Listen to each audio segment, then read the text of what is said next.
As fall officially rolls into summer, the NHL season's over, the NBA season's over, baseball's in full swing, and the Corey Perry curse continues. Hello and welcome back to The House That Happened, sponsored by Shoey's Bar & Grill, the only place to be in suburban Etobicoke, the phoenix rising from the ashes. Hi, I'm Andrew Milani. Hi, my name is Cruz. Cruz, my friend, how are you today? I'm outstanding, outrageous, and catalysmic as usual, but I had an interesting... I was at a show last night. First shout out is to Carlos Santana, who I've seen a million times. I want to shout out to my good friend Kevin Brannigan, former PL Regional Police Officers for 30 plus years, gave me a call up yesterday afternoon. And we've been going to concerts for 50 years almost together. And he said, hey, get off your ass and go down and see the show. I will say, considering I've seen Carlos Santana about a half a dozen times, was one of the best times I've ever seen him. Thoroughly entertaining. I like to explain to people it's like this. Going to see a band multiple times is like going to your favorite restaurant. So if you like going to the Keg, that was like me going to Santana. Okay, you know what I mean? It was that good. But the same thing is when we're talking about names, I always say my name is Cruz. We were going out with a couple of people. I'll make this story really quick. And we're coming out and I was talking to this guy, he was an older guy, and he goes, you seen Santana before? Yeah, you seen Santana before. He goes, you got crazy hair. I said, let your hair grow and shit like that. So his wife was there and she goes, yeah, you guys are already acting like your friends and stuff. You're trying to get him to get his hair grown. He goes, oh, she won't let me, whatever. And I said, I think it's a good idea. And she goes, oh, by the way, what's your name? I said, my name is Cruz. Hey, I don't say how old you are, but nobody's parents of our age would ever name a kid Cruz. So don't give me this bullshit name. Tell me what your name is. Okay, it's Cruz. What do you want to know? It's got to be more than that. And I said, it's Jack Cruz. How's that? Oh, Jack Cruz. Is that kind of some weird moniker? I'm looking at this way, and the guy's looking at me like, it's my wife, man. She goes, come on, you can't tell me this. On cue, our good friend Pat Leroy of Riff Raff, and if you've never seen this band, they're playing in the neighborhood lately. They're a great, highly entertaining band. They could do weddings, they could do Wembley. Just as this woman was giving me a hard time about my name, Pat snuck up behind me. I didn't see him. I get a bear hug going, Cruzy, how you doing? Should have seen the look on the woman's face. What did you call him? Cruz. Is his name really Cruz? He said, no, his name is Jack Cruz. Can you get it straight? It was too funny, bro. It was just too funny. Oh, my God. That woman's obnoxious. Exactly. Oh, and she's not being nice. And this is walking out. This is just, as my wife says, you get in conversations with the weirdest people about the weirdest thing. All they asked me was my name, so I told them. Anyways, that's just, it was a great night down at the Budweiser. Sound system was great. The set list was a history of rock and roll, as far as I'm concerned. If you get to see it, he's touring a little bit longer. Go see him. You know, love it. How was your week? Pretty average. I mean, I saw my lovely girlfriend. Radica, shout out every week. How you doing? I hope he's treating you well. Don't let him get his hair cut. Okay. No, it's the parents that are getting on me for that. But that's another story. Obviously, big long weekend coming up. Canada Day weekend. Yes. Shout out to my buddy Rob. We are going to his bachelor party on Saturday. And I've garnished. I can't say where. It's still a surprise for him. So that's even better. Yeah. All you got to just in case he listens to this tomorrow. So. Okay, so we're not going to do that. We're just going to say I Cruz, in a weird way, may help to garnish the party. How's that? Is that a good way of putting it? That's all I'm saying. You know. Big shout out to my buddy Johnny Mav, who I went down to with to the Santana show last night. Speaking of shows, he took me to see a band called the Teskey Brothers. I don't know if anybody's ever heard of these guys. His wife couldn't go. He called me up to go. I love going to concerts where I don't know absolutely anything about the band. And once again, it was like my first time going to a restaurant, and I would go back. Highly recommended. Teskey Brothers at Massey Hall last night. And I was so busy that I even seen a Frank Zappa tribute after we left the show last week. There you go. Busy week, in a good way. Yep. Also, I'd like to point out, so we talked about the enhanced games. I don't know if you remember that from a few months back. Oh, yeah. Joe Rogan had the two guys, I guess, behind the enhanced games on his podcast, and about 58% of it. It's pretty interesting. One of the guys is super rich, isn't he? I think they're both super rich. Okay, they're both super rich. Like, they're just pouring the money into these guys, right? We expect any heart attacks or, like, blown ligaments or hurts coming out of chests? Well, guys are juicing anyways, so. Agreed. Now they're just more open about it, so why not? Speaking of the juice, we won't talk about it too long. Should we be condemning the kid from the Blue Jays, or is this real? The fertility thing? I have no idea. Okay, next. We'll discuss that. And anyways, before we go any further, it would be remiss of me not to have a shout out to the San Francisco Sluggers, who are now 10-3-1. Are you guys still about to be promoted to the... No, they said it's too late now, so we Okay. should be able to run the table on these guys, but Nice. knocking wood. Guys, listen, you still got to stay focused. We could have blown these guys out of the water. By the second game, there was no chance we were going to lose. Pedro come back, shout out to the pitcher. Johnny Bellardi, our Italian buddy who got hit in the face How's with he the baseball. doing? He had some black eyes, played the best first base all season, and he hit. As a matter of fact, everybody that's listening on the Sluggers, I just got a full disclosure. The 60-somethings on this team carried them through that doubleheader. I don't care what anyone says. Check the box score and see what we did. Big shout-out again to my son, Zach, who just is playing great ball, keeping this team together, dealing with the league, the politics, something I would never do. He's doing a great job. To our infield, especially our shortstop and number one superstar, Bo, you had a great game. And listen, Kyle, if you make a couple mistakes, no big deal. We're going to pick you up. No dropping that lip to the ground. You made a couple minor mistakes at weird times, but it didn't matter. The thing is, you're going to learn from those. And the last shout out on the teams goes to the RBI king himself. Anthony, did you hear that? I said it on the air. You are our catcher and the RBI king. I can hear the whole team laughing. It's kind of an inside joke, but I think he's leading the team in RBIs. So he's got to be the RBI king, right? We play again next week. Joe Mauer back there. There you go. And not only that, I'm just going to say one thing. My body doesn't hurt so much after games now. Hey. Maybe getting used to it. I don't know. Bat felt good in my hand. The glove was slick. I was going side to side. You're in mid-season form. I wouldn't go quite that far, but I'm just past mediocre. Okay. How does that work, eh? Big shout out to the team we play this week. We got a big barbecue coming up for team camaraderie and stuff. I can't say enough, son, for getting me out for this. It's been highly entertaining and it's really fun to be playing with a great bunch of kids. There we go. Any more shout-outs? One more. We have a friend of Serge in the bar. I don't know if you ever see it, but you will see him after the Raptors games. You will see him after he was on the Stanley Cup. He got a couple of the iconic pictures that are taken. His name is Dave Stafford. He's a great photographer. I would highly recommend you Google him or Wikipedia him or whatever. He's taken in the last 10 years some of the most iconic shots of junior and NHL players you can find. He's based out of London. He's got the pictures up there. But he's also done things like got crazy-ass water suits to keep himself warm and gone out in the middle of these crazy-ass lake-moving stuff so that when the water and the clouds get together, stunning pictures. But we seen him on the ice taking great pictures in the finals the other night. Dave was down on the floor, and later I found out a couple that I think Serge was posting. Big shout out to Dave Stafford, and I hope to get to see you at least when we go to see Pearl Jam when they come later in the year. Hey. Any more shout-outs? Only to my dog because he's got a haircut and he's lost his mind. Stanley. Because of his haircut? Or? Maybe he's just Stanley. You know what, the most important thing I heard, and this is true, my dog makes me smile or laugh every single day. Shout out Stanley. Stanley's the man. So I guess we should get on with any more shout-outs for you? No, I'm done. And we covered Radica, right? We covered Radica, yes. Okay, just don't let him cut his hair, girlfriend, okay? That's all I'm saying. We'll be good with that, okay? He'll look like a rock star. That's all you got to need. But you like him just the way he is, so that's great, you know? We'll turn this over to rock stars in their own right. Formula One this past weekend where Lando Norris captured the Spanish Grand Prix, his second ever F1 win. Max, of course, second place. And then Lewis Hamilton finishing third. Ferrari, though, maybe falling back in the pack, fifth and sixth place, respectively, for the Reds. The constructor standings are getting a little different. I thought they'd get tighter because of Ferrari, but Mercedes did a little jump this week because this is Hamilton's first podium of the year, isn't it? Or second?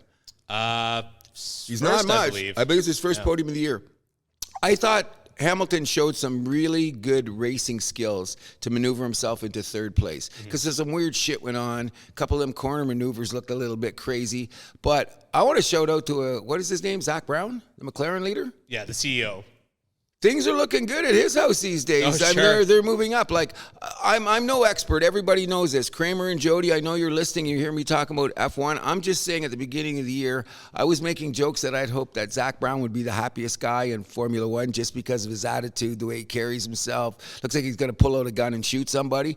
But he's got his team on a level. And Landis, he had a great race. You can't forget about Andrea Stella, the team principal there. Oh, that's true too. Yeah, but they made. Remember, he made statements about where my team was going this year, and nobody listened to him. Now they better be listening to him because it's serious. This season is far from over, and the competition again hitting the highest level. Great race, though, didn't you think? Oh, it was a great race. Another race that was. This is like the third or fourth time in the last few years where like no drivers were out. It was all 20 that started finished the race. Yeah, that means that Huckelberg guy didn't get stupid for starters. I'm just joking. What's his name? You know the guy. It was Magnuson more on Haas. I think gets the stupids once in a while.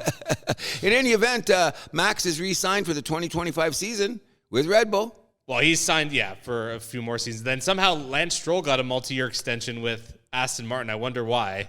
Hi, Dad. Yeah, there you go. Hi, Dad. How you doing? Is that a birthday present or Christmas present or just a whole thing? I don't know. Let's call it stupidity. Like that. You know what I mean? You love your son. You're going to find excuses why he's going to get greater. I think that's a big reason why Aston Martin will never pull their shit together. Even though they got called out by Fernando this week. I don't know if you caught that. I heard he was like a little... It's like, guys, come on. We got to work harder if we want to move up. I don't think that he was doing it I think he was doing it more of a... in a derogatory manner. Just the old tire shoes tighter. Oh, yeah. You know what I mean? Because this is F1. It's not only that. It's not about us getting better. It's about how are the guys getting better around you. And that's your bar. Okay, so this Mr. Stahl guy, I don't know because he had a couple crashes back in the day. Sometimes when Stahl? Didn't he have a couple of practices last year or something where he banged up the car? Wasn't Stahl on, now that he got his contract from Daddy? Stroll. Stroll. So, yeah, anyways, didn't he bang up his car a couple times? Yeah. I see him racing sometimes, and he goes to make a move, and it's almost like he's a little timid. I don't know if that's me, but did you notice that? Well, because he had that big crash in Saudi Arabia this year, so I'm sure that's in the forefront of his mind. That's what I'm saying. So a couple of times he had to make a move, and it seemed like he who hesitates is lost. You know what I mean? His F1, it's got to be like instinct, right? Yeah, you got to go for it. And I think his car was running hot, so I thought a couple of times... Well enough to score points, at least. And he didn't make top 10, did he? No. I thought he should have, but a couple of guys just said, get out of the way, kid. You know what I mean? Which is, like you said, the instinct of knowing when to hold them, when to fold them kind of deal. That's why the guys are at the top, and that's where he's down there. Big shout out to Max Verstappen, even though he didn't win the race. He kind of made the race because he forced the McLaren team to do the tighten up, especially did a couple of pit stops that were essential in saving time to get ahead of Max. Because remember, Max was ahead of one, and then he had to go in, and then Landis came in, and then he kept the charge after that. And once again, I wasn't quite sure why they were changing tires at the time. The soft to medium again. I was having a little confused because I look at it this way. Doesn't the track say the same? There was no inclement weather. They were driving on the same thing, but at times guys like, okay, I'm going to go to the soft tire now. Well, it was the type, whatever. Most races are 2 stops, I guess. That's just the way that the race engineers were like, this is how to maximize performance. Oh, I agree, but the tire thing, like, wouldn't they just use the same tires? No, that's part of the rules where you have to use at least 2 different compounds per race, unless it's a wet race. Oh, okay. Yeah. So you can't just go like soft. You have to go like soft to mediums or hards. Why? To qualify. That's just the rule. Wow. I think it's a thing just to like show off the tires for Pirelli. It's also just an interesting little wrinkle in the rules. Just to I keep think things, it is. Like, because everybody's got to play under the same freaking rules. So if that's the way we got to do it, it adds, like I say, an element to the game that makes everything. It's like a chess move. Yeah, exactly. Strategically, but good race. And we're not racing this weekend, are they? Yes, we are. Oh, I thought it was Austria, Red Bull Ring, which should be very exciting. A lot of room to pass. That's one of my favorite courses. It's simple in design, like not exactly super difficult, but some elevation changes, some wide turns. Should be a lot of fun. And I think they should be excited in Austria I wonder why. We'll get to that along the way. Well, it is the Red Bull Ring, so. There you go. I don't know how that keeps coming up, but it does. Well, how can it not? But we'll obviously be keeping an eye on F1. This is the second of 3 weekends in a row of races. So. And then they get the break, right? The break comes in August. Oh, okay. But it's Austria, and then the week after is the British Grand Prix, Silverstone, which should be another great one. Then Austria, Belgium, and then it's summer break. Okay, you know what's interesting, though? That sequence of races makes sense to me because you're going from Austria to England to... Hungary to Belgium. That's like going from Toronto to Montreal to Kingston or whatever. Whereas those first few races, they were going Dubai to Florida. Well, I kind of like that, like those like classic European tracks. They should be right in the heart of the season. Agreed. I'm just saying that logistically speaking, and why should I care? They got the money to do whatever Exactly. they want. But it just seems kind of odd when they go from one side of the world to the other. And I go, why? Why wouldn't I put this race here? Now, I don't quite get that either. No, and I understand like why the race was in will be in Miami, the way the race is in Montreal because of seasonal things. I get that, but I guess it's pretty cool. You're right, considering where F1 is the gestation of it all. It has been Europe. It's pretty cool that they're going to have those 4 races in a row. I bet you Formula One fans with money must hit all them races, eh? Money and time. The time. Well, but like obviously these people have got it because like I think that the drive from any one of those towns to the one country, it's only like 6 hours at the most at some points. And you could just take the train to any of those other places places, in Europe, right? or cross the pond when it comes to England, cross the channel, whatever. So should be interesting, and I'm glad it's staying this way because I know you guys out there in Erin Mills are still saying F what? Pay attention. Yeah. That's what I say. I'm a defender. I get a little bit of a heat for this because I'm like a baby to the game, but it's been fascinating people chatting at me because they actually say, you know a little bit about the game now. I said I wouldn't be out here talking about it if I didn't study it. I still haven't watched the whole, the race thing about the whole changing of the cars. Mm-hmm. You know what I mean? The regulation changes in 2026. In 2026, I finished that. It's sitting there on YouTube marked as to come back, but I will check it out. That one you should definitely check out. Yeah, I know. That's what I was saying. Because, somebody else told me about that. Shout out to you, Jody. Shout out Jody. Yeah, he's a big F1 guy. And I got that the night I hung out with you guys. Yeah, that's right. Oh, he knows pretty well everything about F1, doesn't he? I believe so. F1 master? Jody, Leroy, F1 master. Big shout out, bro. We'll turn this over to the WNBA and the Caitlyn Clark report, where we have a battle for the 8th and final playoff spot in the league. Still a little early, but of course, who's it between? Indiana Fever and the Chicago Sky. Caitlyn Clark and Angel Reese, the rivalry that refuses to die. Which is good for the sport because it's bringing a lot of eyeballs to the sport. Now, what it has done to me is that I actually watched a game with Vegas and New York, was it? Or Vegas and what's the other top team? Connecticut? Those girls went at it. They're serious teams. Like if they get a hold of Indiana or Chicago, that's going to be a bitch slap of the highest degree. You know what I mean? But if you notice the games, Minnesota's up there too. And Minnesota too, yeah. The competition is really good. The physicality of the game surprises me at times. But there's a question I got to ask you that's come up this week, and I hate to say who'll bring it up, but of all people, Molly Kiram, our host on First Take, she landed on the side of reasonability and why you win a sporting event. And the argument was this: should Caitlyn Clark be on the Olympic team and it's not going away? So, oh boy. Okay, so here was the argument, okay? They say we have no horse in this race, obviously. It's not being American. Exactly. So the argument is this. According to a lot of big NBA sources, a lot of people in the WNBA have been crying for years to get the door open. You know what I mean? How so? We're not getting enough attention. Okay. We're not getting enough publicity. We're not getting enough bums in the seats. We're not getting enough eyes on the TV screen, et cetera, et cetera. Well, the publicity, that's really changed. Even before Caitlyn Clark, like the 2-year lead up, I would say, is when you start seeing, at least in Canada, way more advertising for it on TV and such. And considering the fact that we just got awarded a franchise, that ups the ante on that. Yep. But the point is, what do you sacrifice here? The American girls are now going for their 7th consecutive gold medal in Women's Olympics. That's an accomplishment for the times, isn't that? That's a historical feat. Wait, so let me go back and figure out how many that goes back to. So, what was the Olympics before this was Tokyo, Seoul, Rio, before London, Seoul's in Beijing. I think Seoul was the first one. I know that. I mentioned Athens, Sydney. So this goes back to Atlanta '96. Wow. Yeah. In any event, the question is this. All those people that are saying they have the opportunity to raised the profile of WNBA, Molly Curran said, "It is not the responsibility of the United States national women's basketball team to be fronting for a national league that's playing that has nothing to do with the Olympics." It does not. She's you know right. what I mean? So what she's saying is you would compromise the team for money. You would compromise the team for publicity. You would compromise the team for ratings. Is that the way you go in winning a gold medal? That's pure American arrogance. Well, I'm not going to tell you the perpetrator of this argument because we know who he is, so we don't have to say his name because we try to keep that out there as little. Well, as someone possible. that you like very much is also a proponent of putting Caitlyn Clark on the team, Mr. Tony Kornheiser. Because he's about that. He's old now. I heard him say it. He shocked me.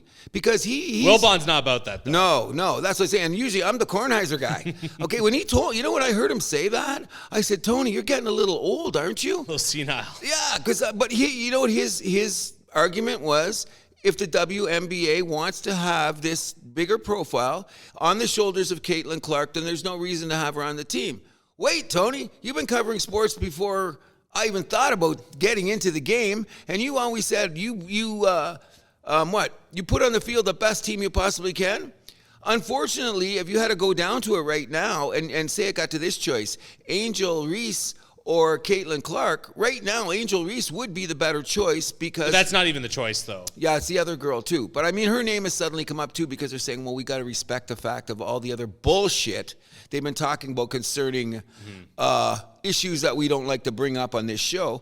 But I'm all for the fact that, Caitlyn, you're going to get your time.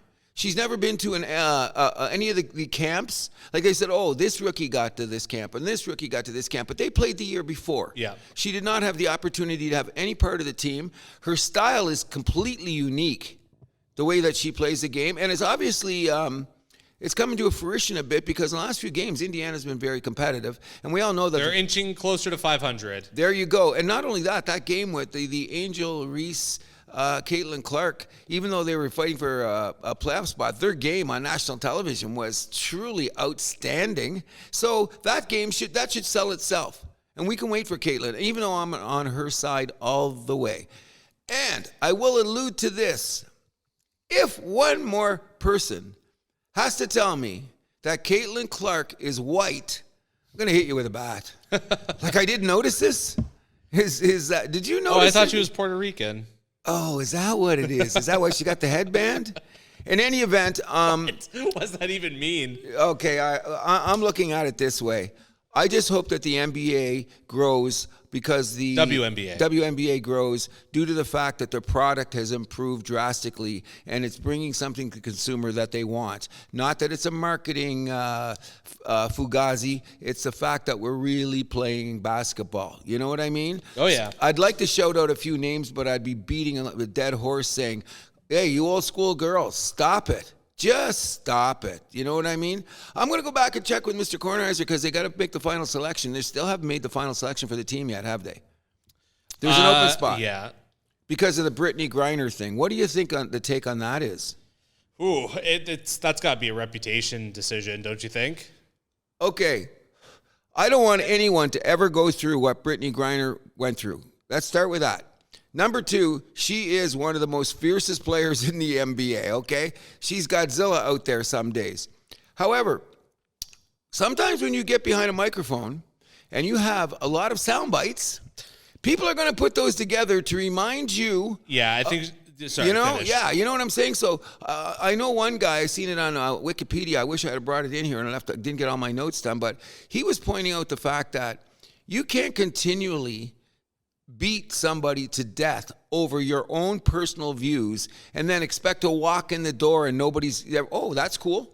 Everything's cool. Yeah, it's pretty obvious that she's ruffled a few feathers at USA basketball. Huge. Somehow, which is strange because, like, in a way, well, it's strange in this way that USA Soccer, the girls there seem to get away with it, but I don't know how they get away with that. But that's I just don't think they have as much publicity or there's not as many eyes on the game.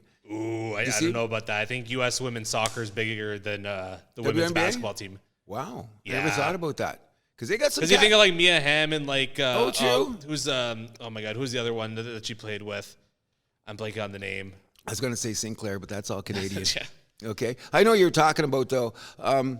Yeah, maybe they are. I'm going to have to check the profile, but you're interesting that. I've never, that didn't occur to me till you mention this right now.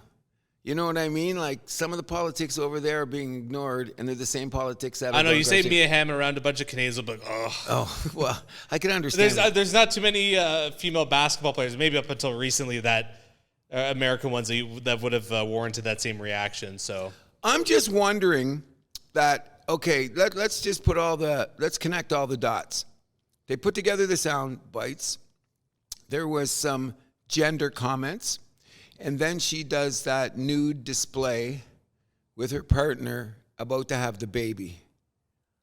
I don't remember that, but It just came out last week. Oh, really? Okay. Check it out. Hit it on there. And it was a big, I don't know. I don't want to. Like, what publication was this for? That wasn't like ESPN Body Issue, was it? No, it was like a Vanity Fair or something. Fact check me on it. It was a cool picture. I thought it was cool when I seen it, but it was just the way that she displayed it is trying to exemplify her position on the planet, which I perfectly accept, but just don't shove it down people's throats or be derogatory about somebody else because maybe they're not playing for the same team you are. Let me look this up. Yeah, it's there. You'll find it. Let's see. I think. Oh, no, it was an ESPN Body Issue. Oh, it was? Yep. I wasn't sure. Oh, wait. No, never mind. That's an old one. Oh, my God. I love the Body Issue. You know that? I think it's cool, too. I said this, too, and I caught my wife off guard, and I think that anybody that has a... I think this was just like a... just a photo shoot that they posted on their social media. So no magazine picked it up yet? I don't think so. I heard they were trying to. It's a cool picture, but But what's the issue with it, though? Maybe some of the things that she said concerning it, or how people perceived it, and she went off the rails a bit. That's her opinion, her prerogative. I'm happy for her. You know what I mean? That's a wonderful thing that's going on. Oh, sure. But I just don't think that it should be used as a battering ram to be derogatory about somebody else that's trying to get to the same level as you are. That's how I look at it. Agreed. You know what I mean? But in any event, keep your eyes on the WNBA. It's going to be interesting because that battle for last place is going to be the last playoff spot. I mean, yeah, last playoff spot. Sometimes that's weird because it's overshadowing who? The best teams in the league. That's kind of weird. Yeah. Don't you think it's kind of weird? But hey, we'll live with it. If it's gonna, there's going to be more people. It's often said, you know what they've said. This is the 22nd year of the league, and they were talking about it in the days before Larry Bird and Magic. It took about 20 years before the 20 years with all that bad publicity, ABA versus NBA. Mm-hmm. Should we have a 3-point shot? Shouldn't we have a 3-point shot? All of that came, and it seemed to culminate just around the time that Bird and Magic joined the league, and we know the history of it since then. Sure. And they're also saying that maybe this is the time there's a confluence kind of thing where they got Angel Reese, they've got Caitlyn Clark, they got the girl that just... a rivalry that was birthed in the college championship. There you go. Much like Johnson and Bird. Exactly. So they're saying that this could be the springboard for bigger and better things down the road, and I'm hoping it is too, man. You know, I really do, because I've been arguing with a lot of people lately about what is equal. Equal means this, people. It doesn't mean some get more. That's all I'm saying. Don't say equal and then tell me about some get more, because then I get weirded out really, really quick, because according to the dictionary, equal means equal. Yeah. You know what I mean? And we're all just about the highest level of competition here, Thank you very much. That's the name of the game right there. And since they're... women's tennis is competitive and fun to watch, so why can't women's basketball? End of story. Good call, bro. Good call. We'll move this, not quite equal, but Toronto FC coming off a loss 3-0 to the New York Red Bulls last weekend. Why are we laughing? Oh, because it's the same story. Oh, and the coach, I think, is going to have a baby any day of the week now. TFC, I cannot believe this team. They have more money than God. Thank you. And except for that 5-year run with Jovinko and those guys, they have been fucking miserable. Horrible. Oh, I remember when they came in the league, I'm like, these guys are atrocious. And it was like that for the first decade. We're right back there, Cruz. We fell back there. That's sad to say. But you know what it is? The coach, when he comes out to do the press conference, after the smoke stops coming out of his ears and him stumbling over his things, he's telling us the same thing. If you've got roster problems, we can't help you. Yeah. That's what I'm thinking. You've decided this. I mean, in a way, which is weird, and we were just talking about marketing, sometimes TFC is maybe taking players for marketing purposes and not necessarily for competitive advantage. Because, like who? What's the Italian guy's name? I think that was a little bit both. I think they thought Insigne would be a lot better. Oh, I agree with that. He's coming off a Euro Cup win, right? Yep. One of the top wingers in Italy. Of course it was going to work, except it didn't. And didn't they pick up a guy from Ghana? Was it Ghana or Nigeria? He's turning into a little bit of a malcontent. Oh, there we go. You know what I mean? So there's obviously dressing room problems, team chemistry problems, and I don't care how many times you come to the press conference to tell me what you're thinking about going on. Look at the product on the field. And you know what's a real shame? They're killing that great crowd coming down to BMO Field. There's half the teams in the league would love, they're not going to ever have TFC money, but to have that kind of physical support, bums in the seats that they're getting. And it's been that way since day one. There TFC, you go. The fan support here is incredible. And you go to Cincinnati, Oklahoma, or some of them places, their heads are above water, but they must be looking up at Toronto and going, wow, I wish we had a little bit of some of that. And I don't think we're taking advantage of it. No, not even close. You know what I mean? It's just so weird. But anyways, they're still in the playoff spot. Well, the not guaranteed playoff spot. They'd have to go through a play-in match, but there's still games to go. They got 10 games to go? 18, I believe. Or 18, We're past the halfway point, though, so has the team peaked? That's the question you have to ask yourself at this point, right? So what you're saying is what we see is what we get, right? Certainly looking that way. And Atlanta, we actually play this coming Saturday, a huge matchup in Atlanta coming up. And then Orlando, Philadelphia. All the rest of the teams in the East are still pretty close, so right there nipping at our heels. So TFC can use a big 3 points here yesterday. You got it. I think part of the problem is, too, it's the same problem in any sport. If you start looking at the TFC goal differential, that's starting to get people's attention because that's just one of those metrics that say you ain't going nowhere if you continue in this fashion. But we're going to keep goal differential is huge in any sport. That's what I'm saying, and they're already falling. I think they're at a negative now. -7. Yeah. You know what I mean? So when it comes down to the tiebreakers and all that kind of nonsense, TFC, we're hoping like hell that you guys pull up your socks, but you can't come to the table and come to the media telling us stories when we're looking at things that don't make sense to us, what you're telling us. Yeah. You know what I mean? Big week coming up in Atlanta on Saturday, as I mentioned before. That one's at 7:30. And then just a few days after, July 3rd, they will be back at home against Orlando, one of those teams that are chasing us. So I'm going to do before the next show a little, just for the people that love TFC, because I know there's a bunch out there. We're going to do a little roster rundown next week. Okay, just to define where we at, who's doing what. So, because we're sometimes I find myself talking in circles because I don't remember all their names. Yeah. But I'm going to have a comprehensive sheet that's going to say this is what I figured out, because I've been watching a lot of soccer lately. But we'll get to that in a minute. We absolutely will. But first, we will give a shout out to the roommates / whatever of Toronto FC, the Toronto Argonauts. 2-0 on the season after they beat the Edmonton Elks 39-36. Hell of a game. Yeah, these Argos, they can score. The defense looking a little leaky. These first two games, that's the problem. I've noticed that. They're going to have, especially what they're going to have to do is the back end, like the secondary. Yeah. Because they're throwing, they're not even running against these guys. They're just let it go. What's the quarterback's name again? I keep forgetting. Daniels? I have it right here. What's it? Cameron Dukes. Dukes. Okay, not Daniel. Sorry, Dukes. I won't forget your name again. I'm not saying this guy's Joe Montana. He's getting the job done. Got a couple of really good receivers with really good hands. Now, they're kind of limiting his throws, but He's looking good when he plays. When he makes right? his play, yeah. I noticed a little bit of a game management there too, and I thought that might. I think he's only getting like 20 attempts per game, if I want to. But he threw for a bunch of yards. What did he throw for? He threw for 214, 2 touchdowns. Yeah. So and they ran the ball well, and he's got a couple rushing touchdowns through 2 games already. So the bottom line is, we don't have to mention his name, but Toronto's got a quarterback. You know, because I've heard around, well, the moment Kelly comes back, he's getting that job back. We know that. That's a gimme. Yeah. But, I mean, what do you do when the kids say we get to 7-2? And the kids run and show. What do we do? Sorry, kid. Business is business. But if Kelly falters, you got to right? No. The depth is significant. And you know what I mean? Which has been a strength of the team the last, 3 seasons now? Agreed. And not only that, there's nobody in the league, of course. It's way too early to make an accurate assessment, but there doesn't seem to be quite a powerhouse in the league this year.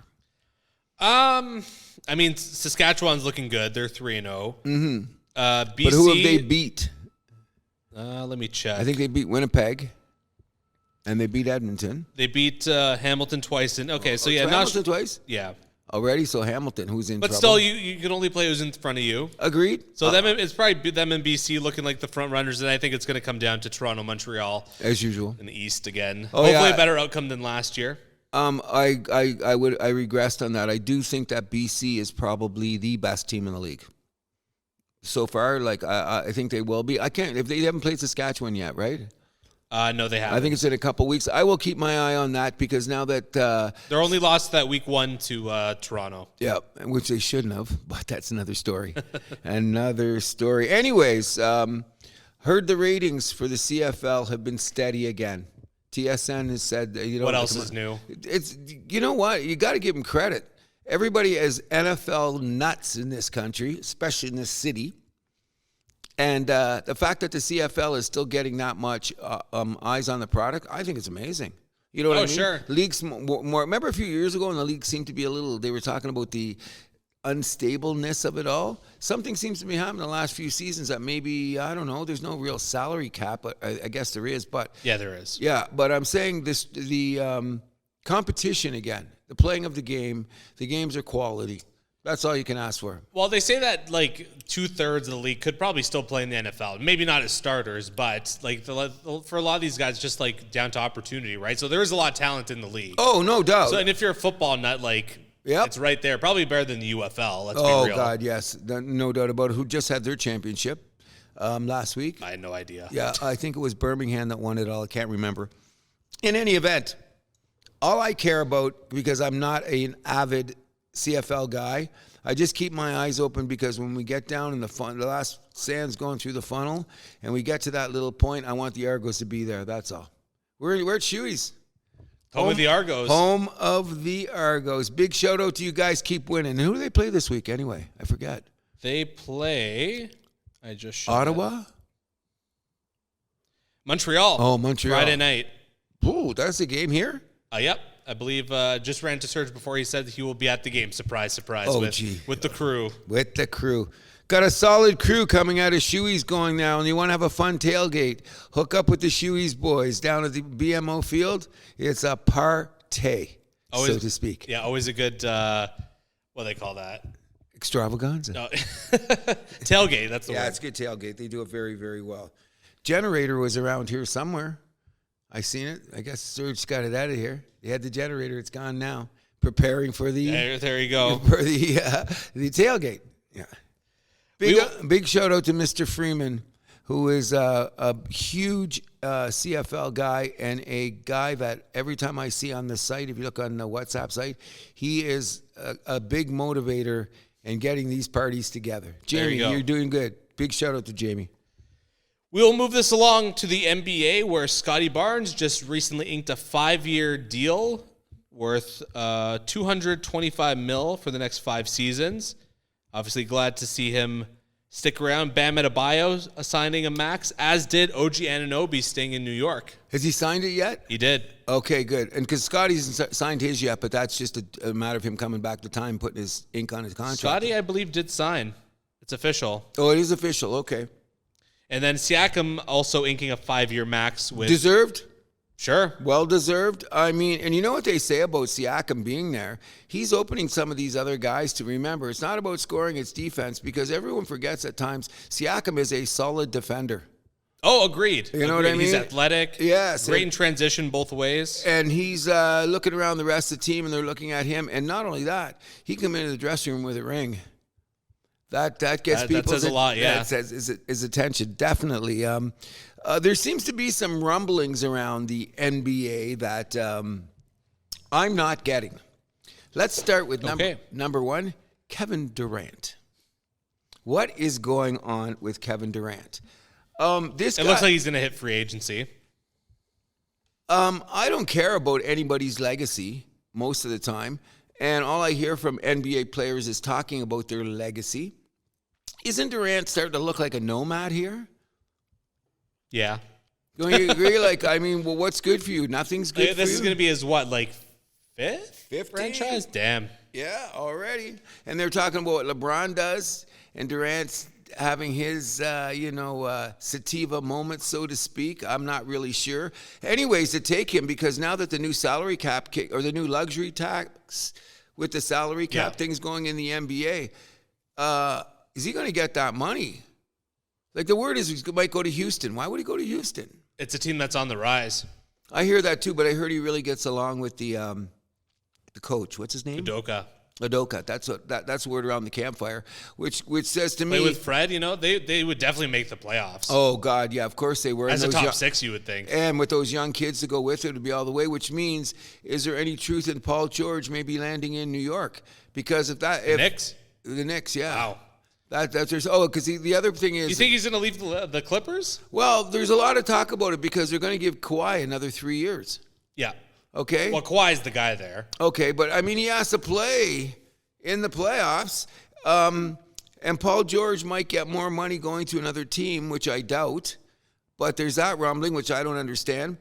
It's so weird. Well, especially the Knicks, they already have a team that's made, so they have some cap considerations, like someone's going to have to be the odd man out. And they just signed OG, so I don't know where they'd be getting this cap space. Well, I heard that the crazy-ass owner, Doolin there, he's not really worried about it. Because he had to run last year and he'd add a little bit more. But the thing that's weird is they're kind of got their feet in the sand about what they're going to do with Randall and his new contract. Yeah. And I think if they had Randall on the team, they would have made a better run in the playoffs. Sure. You know what I mean? So what are you going to do? You're going to take somebody out of the lineup, put in somebody that's older and not necessarily the chemistry you need to go forward.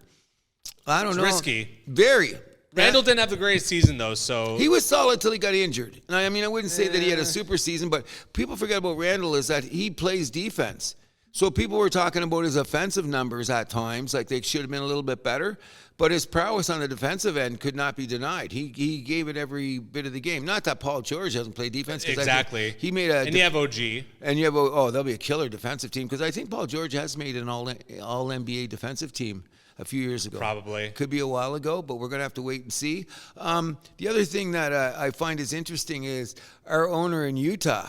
He's rattling a lot of swords, but I don't know what he's going to do. You know what I mean? I don't know how many guys are lining up to playing with the Utah Jazz right now, but... Well, he's walking around with a bag of money wherever he goes so everybody can see it. Well, they have a ton of draft picks, so, they can afford to kind of play the long game here, don't you think?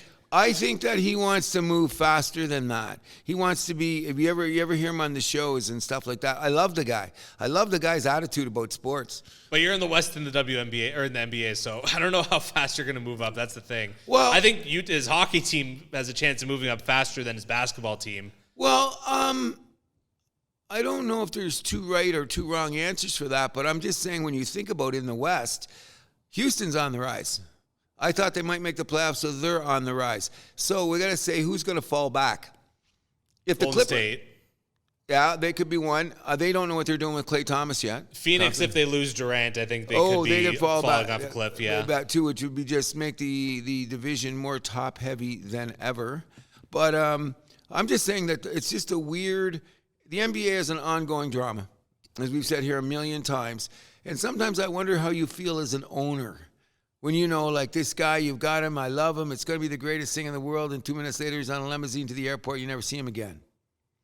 Well, I'm sure they feel a lot better when they jump in their Scrooge McDuck pile of money. Oh, that's the way it always works. But you know what? It's the drag about it all is, where's the respect for the fans?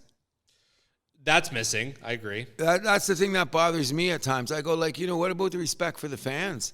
You know what I mean? And then I mean, you're a player. You got to look out for yourself, though. I agree. You got to look out for your best interests. Okay, I agree. But if you keep thinking that you're going to hopscotch your way to Larry O'Brien, it doesn't work like that. The teams are going to go, and let's just be. Well, serious. maybe Durant's the only guy that could probably get away with that. Well, because he can move. He moves the needle. He's one of those guys. Exactly. But I'm saying now, I think there's going to be a drastic change made, and that when it comes down to the Final Four next year in the NBA, I expect the Celtics are going to be there again. They should be. You know what I mean? So I think it's getting to one of those things. If you look to the ups and downs in the NBAs over the years, we got to repeat. We got to repeat. We got to repeat. A guy commits, and then we got another repeat. Well, we're at a stretch now where it's 6 years in a row that we've had a different champion. And if they have another one next year, that'll be the longest streak since what, the 90s or 80s that someone didn't repeat? Yeah, that would probably be the 80s. Oh, it's the 80s, yeah. Because then they had all those repeats once. Late 80s, Lakers won back-to-back, then Pistons won back-to-back. Chicago three-peated twice. Then the Lakers came in, and then you had Golden State. Yeah, so I think this is going to be the longest stretch. If a team if Boston doesn't repeat, it'll be the longest. Yeah, I guess it'll be about the 80s. Yeah. Because there's a long stretch when I was younger than they ever say, was anyone going to repeat? Because I think this is like Portland, Washington, no one won back-to-back. No one there, and then you had Knicks won 2 and 3 years, I believe, 71, 73, something like that. Yeah, but then once you got to the 80s, it was like L.A., Boston, Philadelphia jumped in for one, L.A., Boston, Boston. Philly was the better team in the early 80s, yeah. Yeah, but they only won one.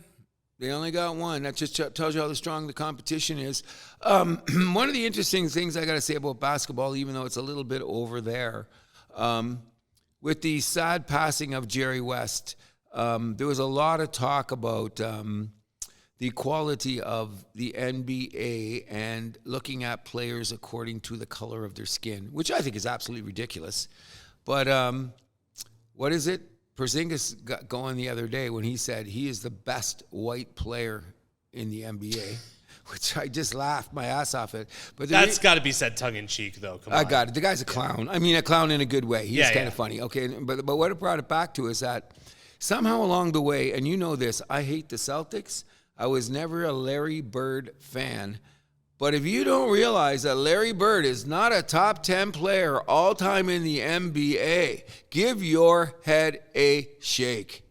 You know what I mean? What did he win? 3 MVPs in a row or something like that? He's got 3 rings. 3 championships. How many all-defensive teams was he on? The best trash talker in the league.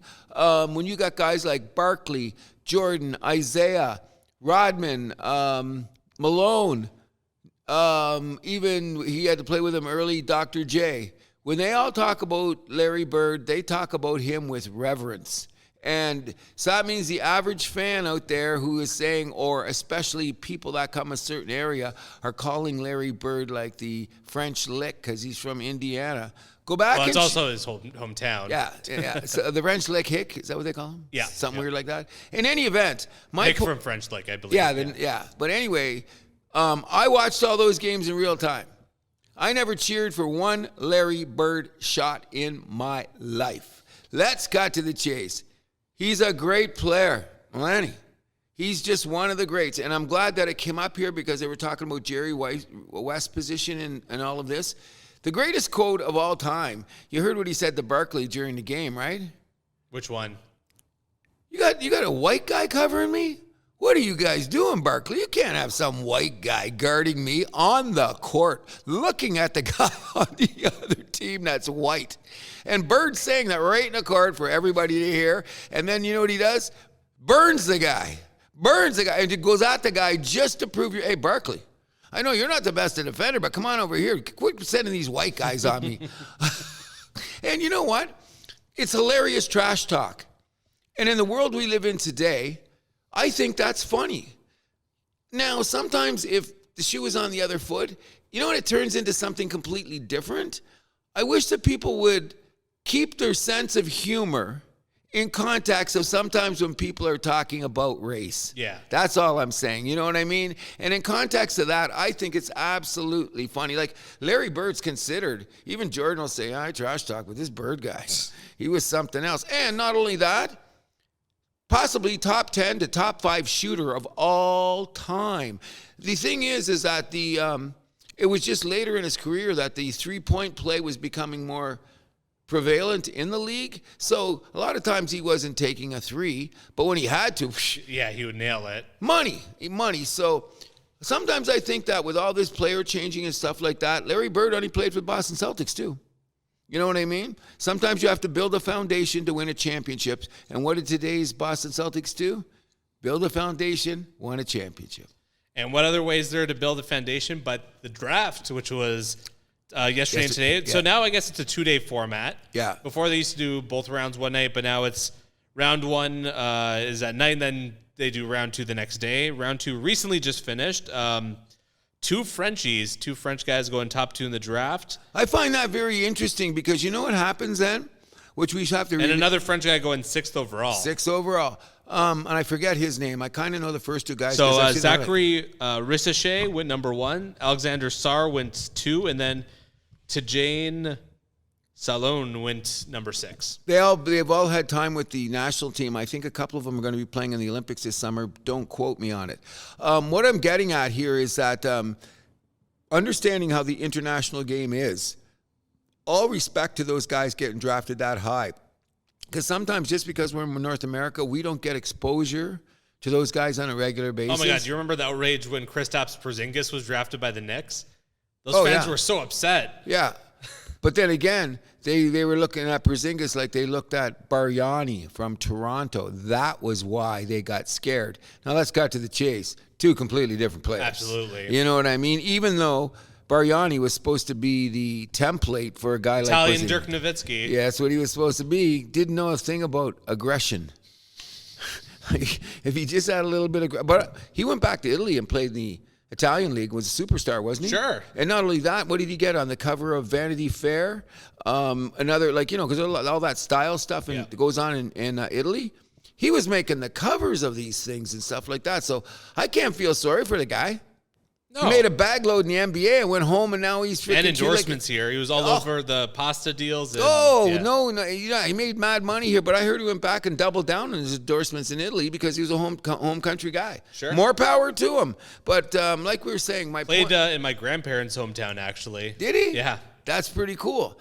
Anyway, my point being is that I'm going to be digging a little deeper into these guys. I didn't see any highlight films, but the reason I want to dig in a little... just go on YouTube. You'll find a ton. Exactly. That's what I'm saying. But here's the point of all of this when people are talking about European players. One of the biggest faux pas we've seen in the NBA in the last 6 years was on draft night when the Dallas Mavericks traded their draft pick, Trae Young, for Luka Doncic. How does that look today? Well, Atlanta's looking very silly. And now Trae Young wants to get out of town. Well, I heard the guy that went number 2, Sarr, that Atlanta was interested in him, but he wasn't interested in going to Atlanta. Yeah. Well, I guess they got some things. And you know what? Trae Young isn't giving them any solidly good press. Because he's due to resign. What's happened since they made the conference finals that year? Nothing. Which they made on a fluke. It was more the defenders than him. But, still, they made it. Yeah. What have they done since? And they got their asses kicked in that conference finals, by the way. I remember. You know what I mean? They got... So, anyways, all due respect to all the European players. They're just as equal, which is our word of the day, as any other player on the planet. Let's get them on the court and see what they can do, and then we'll make an adjustment then. However, there was an interesting thing happen at the end of the draft, don't you think? Yes. So 55 overall. Who did the Los Angeles Lakers select? Mickey Mouse? Close. Heckle and Jekyll. I'll give you one more guess. Bronny James. Yeah, there we that's go. A lucky guess. I just saw the Lakers drafting Bronny James. That must have been an outlier. Come on, really? Sets up the first father-son duo on the same NBA team. Which is amazing, you know what I mean? And a credit to LeBron. The problem is, Bronny ain't going to get on the court for 2 years. He ain't ready.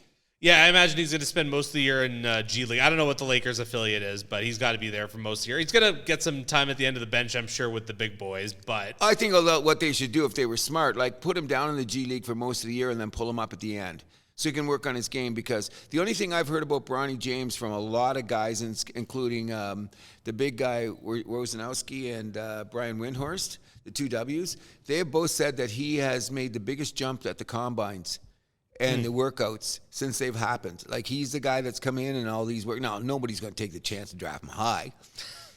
But although there were rumors about that. Agreed. But they didn't, like, they're not dismissing him as quickly as they would because of his health problems, playing time, situation at USC, etc. But a lot of people are saying that, give the kid a couple years. How old is he, 19? Yep. We'll see in the NBA when you're 21. Can dad play that long, though? I think LeBron, a couple more years, yeah. Okay, so I just see it anyway. They'll get him on this time, sometime during the year, just for the hype. People and the fans, historical perspective, all of that, which ties into more money for the franchise. So if I don't see Bronny on the floor with LeBron this year, I'll be shocked. Oh, he will be. Yeah. The Raptors drafted Jacoby Walter with their first pick, 19th overall, a good 3-and-D prospect from Baylor. And they also took Jonathan Mogbo with the 31st overall selection from University of San Francisco. He's a power forward. Okay, so what's the buddy's name from Baylor? Jacoby Walter. This guy is a dog. I seen Baylor play. If you see how Baylor plays basketball, they play it just about the way the football team plays football. Okay? Like, you know what? There's no sleep till Brooklyn with those guys, and he is a tough defender. He will be known as his defender, which will be great. Yeah. We're not too sure about his ball handling since he didn't get to do that too much at Baylor, but I'm sure he'll get to develop those skills here. Yeah, but I mean, his defensive prowess is something that I bet you that Drago, the coach, is looking at, and Masai is always looking at defensive players. That's he drafts with players that always have a defensive potential about him. Look at Scotty Barnes. People didn't know how good he was going to be defensively. I knew he almost beat Michigan. But once he got here, he's been a stalwart on defense as he's been offensively. So let's just hope the 19th pick. If you look at the 19th pick in the last 10 years, who are some of those guys? I think Giannis is one. No, Giannis was like 13th. 13th? Okay, yeah. There's a couple, 3 guys at the 19th. OG was like 17th, so in that range. Jimmy Butler, was he 19th? No, maybe he was 15th. Yeah, in any event, there's Iguodala, I think, was 19th.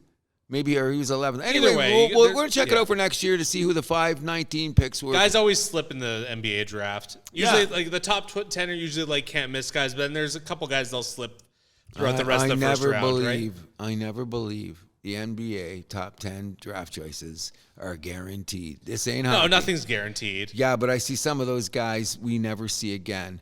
Can you say Anthony Bennett? Yeah. Well, we saw him too much. That was the problem. And Fultz is just getting his act together, coming off the bench. No, but then there's some guys that you'll never see his name again, even though he got taken top 5 or something. There you go. Yeah. There you go. It's always a crapshoot. Good luck to the Raptors. Get that product on the floor because I'm going to say it again. I don't know if I've said it on the air yet. A lot of people in this city think that the Toronto Raptors are going to be a doormat for seasons to come. I beg to differ.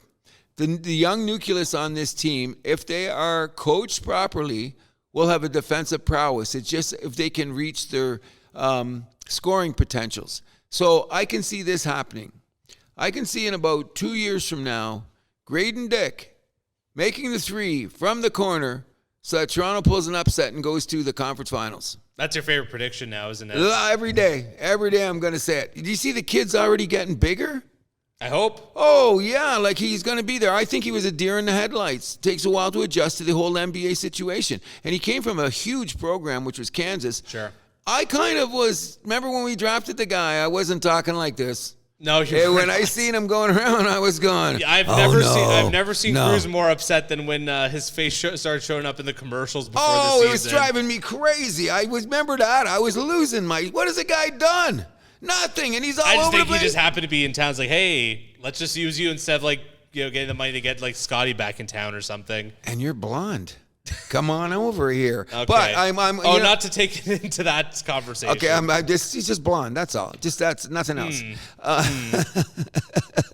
In any event, what I'm saying is that sometimes you and I'm guilty of this as anyone, you look at a prospect in any of the sports across the board, and sometimes you look at that person and you go, really? Now, you're not going to, say, I never trashed him totally. I trashed him more on what I was conceiving to be come on with the marketing here, okay? So I'm not buying into that. But now that I'm seeing what he is doing on the floor, I'm going to judge by that. I don't judge, but I will base my comments on what I see the kid do productively on an NBA court. Well, you are judging. That's fine.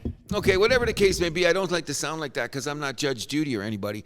I'm just saying that I think the kid's potential from the first 40 games I seen him to the last 40 games, almost a completely different player. So that means he's on an upward trajectory as far as I'm concerned. Hopefully we see the same from Jacoby. Exactly. And what do the Toronto Raptors really need? More solid shooters. Yep.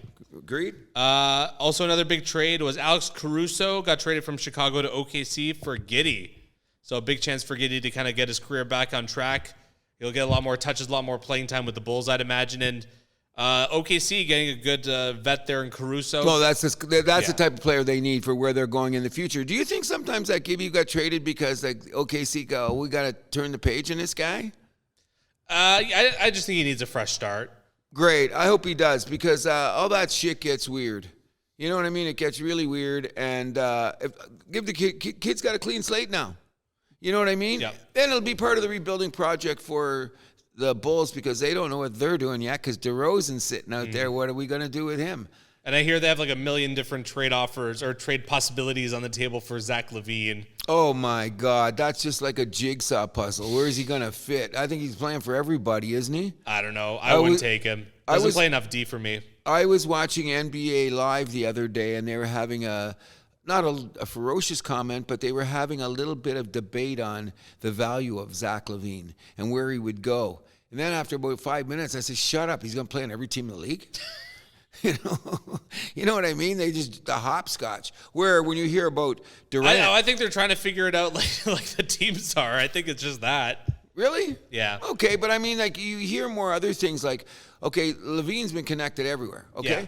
My point being is you hear Durant's up now. He's only connected to a couple teams. Paul George's name's come up. He's only been connected with a couple teams. Who's the other guy? The third guy that's a pretty good starter that they. Well, I think that's just logic. We're okay, where did he fit? Where did he fit? LaVine, you just throw up your hands I don't know. I don't know.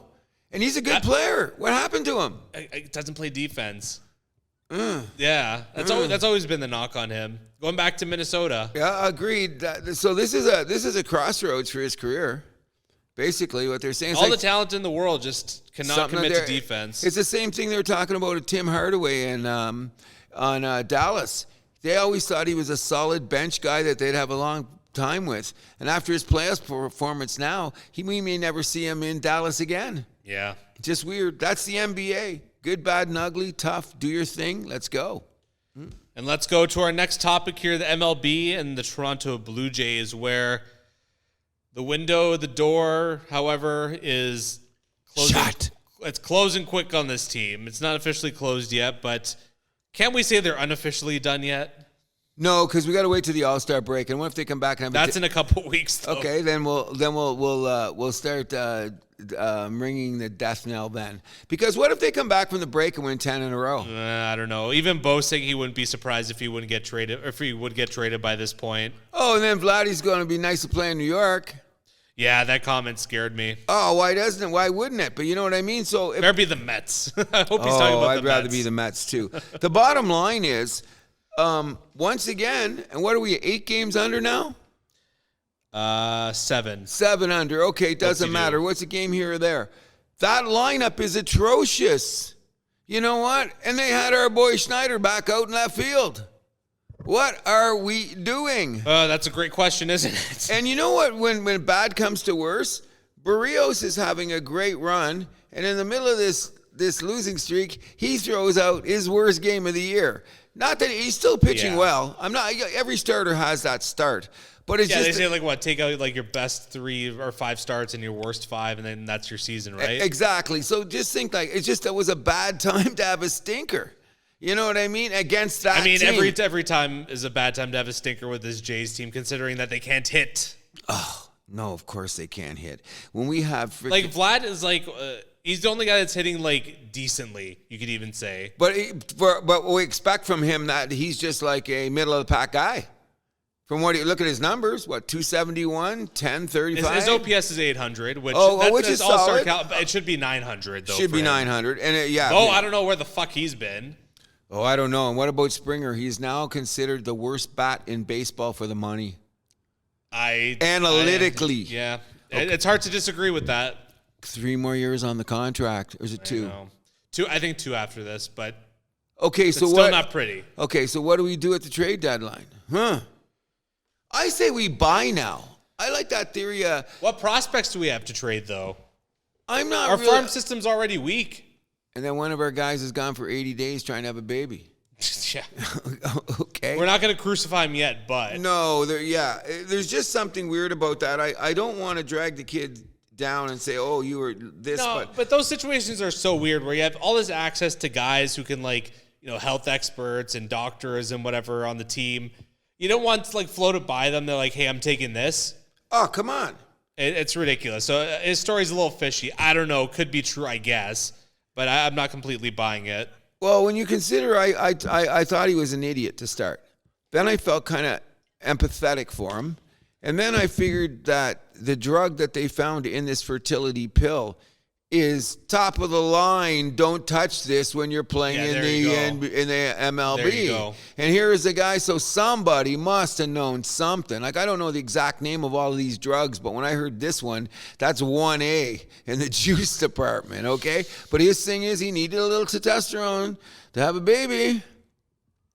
Wah, wah, wah, wah. I think that the real problem with the Blue Jays is not only that, they're wearing the arms out of the relief guys who can't pitch most of the time anyway. We don't know any guy coming out of the bullpen, even our guy, Jimmy Garcia. Even he's come out a couple times lately, and I've gone, hold your breath. This is not good. So we're talking about a rotation that's middle of the pack at best, who should have been top 10. And a bullpen that's a complete disaster with a team that doesn't hit. What did you say about closing the door on these guys? How soon? Yeah, how far away are we from that conversation? And then when you get back to that, the thing that we talked about last show, the 7 teams that they have to catch at any time, they lost serious ground to all of them just in the last week. It's insane. Yeah. Like, especially Boston, who now holds the final wild card spot. There you go. And thank you, Toronto. Thank you very, very much. I think the things around the league are really heating up, though, eh? Really are. Houston seems to be red hot again. Here they go. 3 games back for that final wild card spot. Kansas City on a little bit of a down stretch here, but, I mean, they're still right there in that playoff. I think they're going to be fine. Right? I think that, what they're going to be coming? Of all teams that are going sniffing around Toronto, it's going to be Kansas City, because guess what? They need a starter. They need one. They're going to come banging on our door. Try to get one. They're Exhibit A, and I think Atlanta, who's had a couple of they've got a decent starting rotation, but the guys are banged up a bit and stuff. Oh yeah, they're another team that's going to go over and look at Toronto and say, "Can we put it over the top?" And Baltimore will never get one of our starters, even though they lost Bradish, because if we trade within the division, I'll go down and fire Atkins and Shapiro personally myself. It gets back to this, bro. You talked about the baseball experience, okay? We're getting a little bit of beating a dead horse here, but you have to change the narrative. I don't want to hear about the baseball experience anymore. Beer is still too expensive. Apparently, though, we are one of the cheaper ones in the majors. I heard that. I don't know how I heard Washington, it's like $14.50 American for a beer. Yeah. I don't know how that works, but... I heard that, too, and I think it's just because of the exchange. Because, all those people, the Americans... No, I think they did take that into account. Yeah, because they said Toronto was like $4.50. I'm like, that's not Canadian. But. No, but the bottom line was that I was pleasantly surprised when I heard that. I said, what? Is that the place I go to? Come on, stop it. But in any event... I mean, $7.50 for a tall boy, I guess, isn't bad. Yeah, it's better than going to the rock pile. Trust me. There's a couple other things that go on during the baseball season that we can't ignore, and that's the fact that no team can stay sizzling hot for 162 games of the schedule, okay? Now, what's the all-time wins record? 116? That was the Griffey's Seattle. No, that was Ichiro. Oh, Ichiro, yeah. Ichiro's team. Okay. In any event, what was I saying about... Philadelphia loses a couple games. Are we supposed to panic? No. They're still the best team in baseball. Thank you very much. The Dodgers, even though losing Mookie, is chugging right along. Winners of 4 in a row. Thank you very, very much. The only thing that I like that I see was going on is I like the fact that the Mets swept the Yankees. I will never say boo to that. And they're only a game and a half back of the wild card. I guess they still have the Grimace luck on their side. Yes. Did you see someone got a tattoo of Grimace wearing a Mets jersey? Get out. That's a sick fan. In a good way, I guess. I was going to say more really ways than one. But you know what? I love it, though. Oh, I do, too. Anytime that passionate spirit about your team and you do something crazy like that, I think it's insane. Now, what has happened here, though, and it's something that I've been saying for a long time, and I'm sticking with it, who's in first place in the American League East now? New York Yankees.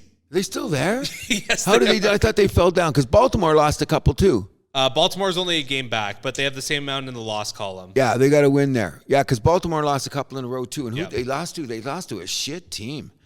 They got blown out lately, and I went, whoa, what was that all about? You know? But I still think they're going to win the division. I don't care what anyone says. And if they make it to the World Series, I'm not going to be surprised. Well, to me, I would say New York, Baltimore are the two best in the American League because, like, Cleveland's number one, but I'm not completely buying what they're selling. It was the fact that we got to see him for a few games in a row against the Blue Jays. Well, even just look at their numbers. Like, okay, you got Ramirez and Kwan. They're, like, hitting the ball really well. But besides that, all their other hitters are terrible. Well, the catcher guy is pretty good. I forget his name. Isn't it Nobler or Nabler? Or Naylor. Okay, yeah. Yeah. Okay, those three. But then that's it. After that. Yeah. And then they're pitching, too. Like, it's... But their bullpen is solid. That's the thing. They got one of the better bullpens in the league. So, but their starting rotation is mediocre at best. At best. But you see, this is one of the old adages that we say. You know what? Your bullpen use in freaking May, June may affect your bullpen use when it gets to September. Yeah. Because they roll those guys out there with the best of them. Even though their bullpen, I think now it's 6th or 7th best in the majors, which is good, but sometimes it's only, you know the thing about those, and I've been watching them every week, a team can be the 3rd best ERA, like they're really pitching, 3rd best in the league. 4 games later, they've dropped to 7th because all they need is 2 or 3 of these closers to have a clunker. So I sometimes say, stay in the top 10, and I'll validate that or even in the top 5, because your movement could adjust really quickly because, okay, they're saying Cleveland was 5th or 6th best. Okay, their ERA was around 3. But the 3 teams behind them were like 301, 306, 307. They're 2 bad series away from suddenly being not in the top 10 in the bullpen. Yeah, you're right. Which is kind of weird, but that's just how baseball goes. Any individuals in the league this year caught your attention? We're going to have a very, very mid-season extravaganza on baseball, perhaps next week, or definitely around the All-Star break. Because I've been taking notes about a lot of things. I think the most interesting thing in baseball this year is that kid on Pittsburgh who makes Randy Johnson look short, firing the ball off the mound. Wow. He's Skeens is his name? Skens or whatever his name is. Guy's what, 6'6"? Monster out there. Oh, yeah. So, and throwing 100 on an average at sometimes. Throwing 100. Not 97, not 95. No, he's throwing 100. You know what I mean? And it just goes, wow. And you know what? Look at Pittsburgh. I don't think they're going to make it. They're hanging around. You know, I want a big shout out to Andrew McCutcheon. I think this is his last year. He's not having a great season, but he's solid in your lineup. You can put him in every day. He's not going to be a liability. I want to shout out to him. I want to still shout out to that what's his name? Suarez on Philadelphia, that starter. He has to be the front runner for the Cy Young, don't you think? I would think so at this point. Because the Pittsburgh guy, they left him down because of contract purposes. Remember, you bring him up later, so you get that extra year in the option. So I don't think he's going to pitch enough to merit being the Cy Young Award winner. However, I will say this, and I tend to agree with this quite a bit with my good buddy Michael Wilbon, Tony Kaiser's wingman, is when you vote for the Cy Young, wins should be a priority. No, I disagree with that. Why? Because the wins are based on how much runs you're getting from your teammates as well. ERA and WHIP, those are the top 2 I go to. Strikeouts obviously plays a part. I don't know. It's just sometimes like the king in Seattle when he won the Cy Young Award. 13 and 12. Because he played with a shit team. So you think DeGrom should have It's most outstanding pitcher. That's the definition of the award. Not best pitcher with run support. Okay, okay, we're going to have a bit of an argument here. Are you saying that Wins maybe... is a team stat. Okay, so... Even Vezina Trophy in hockey, I'm the exact same. Okay, then tell me the guy's got to pitch at least 200-plus innings. Can we add that to it then? Okay, well, that's maybe not in this day and age because you got to go by the bell curve, right? Obviously, the more a guy pitches, obviously works in your favor, right? Agreed. If you have two guys that are equal and you have one guy that pitched 180 and one guy that pitched 200, you got to pick the guy that pitched 200, obviously, right? But if the guy that pitched 180 has 50 points less on his ERA. Oh, I'm okay because 20 innings is enough for me, but I'm really starting to scream about this. Pitch 200 innings, guys. That's on management, though. That's not on the pitchers. So then they're all idiots, and it's starting back in high school. Throw the guy's arm out. Might as well get him Tommy coming out of the womb. Give him Tommy John. He's going to be a pitcher, but he's only a baby. Give him a Tommy John. Get him ready for the majors. It's driving me freaking nuts because all this velocity, speed, and hard is destroying pitchers. Well, it's more about the spin on the ball that's killing you, right? The torque on your elbow to create that spin, okay? So why don't we just have a guy like Verlander? The only reason he has issues is because the amount of miles on that arm more than anything. Think about how many years he pitched 225 innings. Yeah, and he pounded the strike zone and he stayed in shape because there still has to be some validity where 20 years ago you had 10 guys pitching 200, 250 innings. Where did they all go? The problem with Verlander was he would kind of fall apart come playoff time. Those Tigers teams never really made runs. Or they went to the World Series once. What happened? They got swept. Verlander gave up that horrible home run to David because he was out of gas by the time he got to playoffs. I don't know. We're going to have to take a look at that. I call that on management because, these old guys that are playing baseball, some of these guys pitch 250 innings on a regular basis. But they all pitched that back then. So what changed?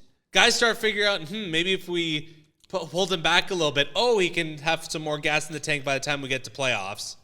Bob Gibson struck out 18 guys in a World Series game after he pitched 300 innings. Okay, you're going to tell me about when Maurice Richard scored 50 and 50 too? Okay, I'll take it one step further. Randy Johnson, when he was playing for Arizona, pitched 280 innings. He was outstanding, or 250 innings. He was outstanding when Arizona won the World Series, and Randy Johnson was well into his 30s at that point. So I'm thinking there's but that was a one-off, and those guys and they paid for that World Series. Agreed. I'm not saying that, but the fact that he was out there and he gave you that many innings and he was a high-end performer in the playoffs, I will refute your argument. That's all I'm saying. I don't understand what has happened. That's what I'm saying. I'm a lot older than you, so when you see the evolution of this, it just... Well, it could also be person to person, too. Maybe Randy Johnson is that guy that would play that well like that, but how are you supposed to guess? I would err on the side of caution. Felix pitched over 200 at most of his career, and he had a pretty long career. Yeah, but he never made the playoffs. Well, that's a team. That's what you're winning your argument on. Scherzer has pitched a bag load of innings over the years. He's getting long in the tooth now. Yeah. But he's got a pretty steady, this is what we're all about. The guy that you should throw in my face is DeGrom. Oh, well. He's the picture boy. The guy who was pitching a bag load of innings, now he can't even get 100 in, and he's going to start for the first time after that big contract. What is it, next month or next week? Yeah.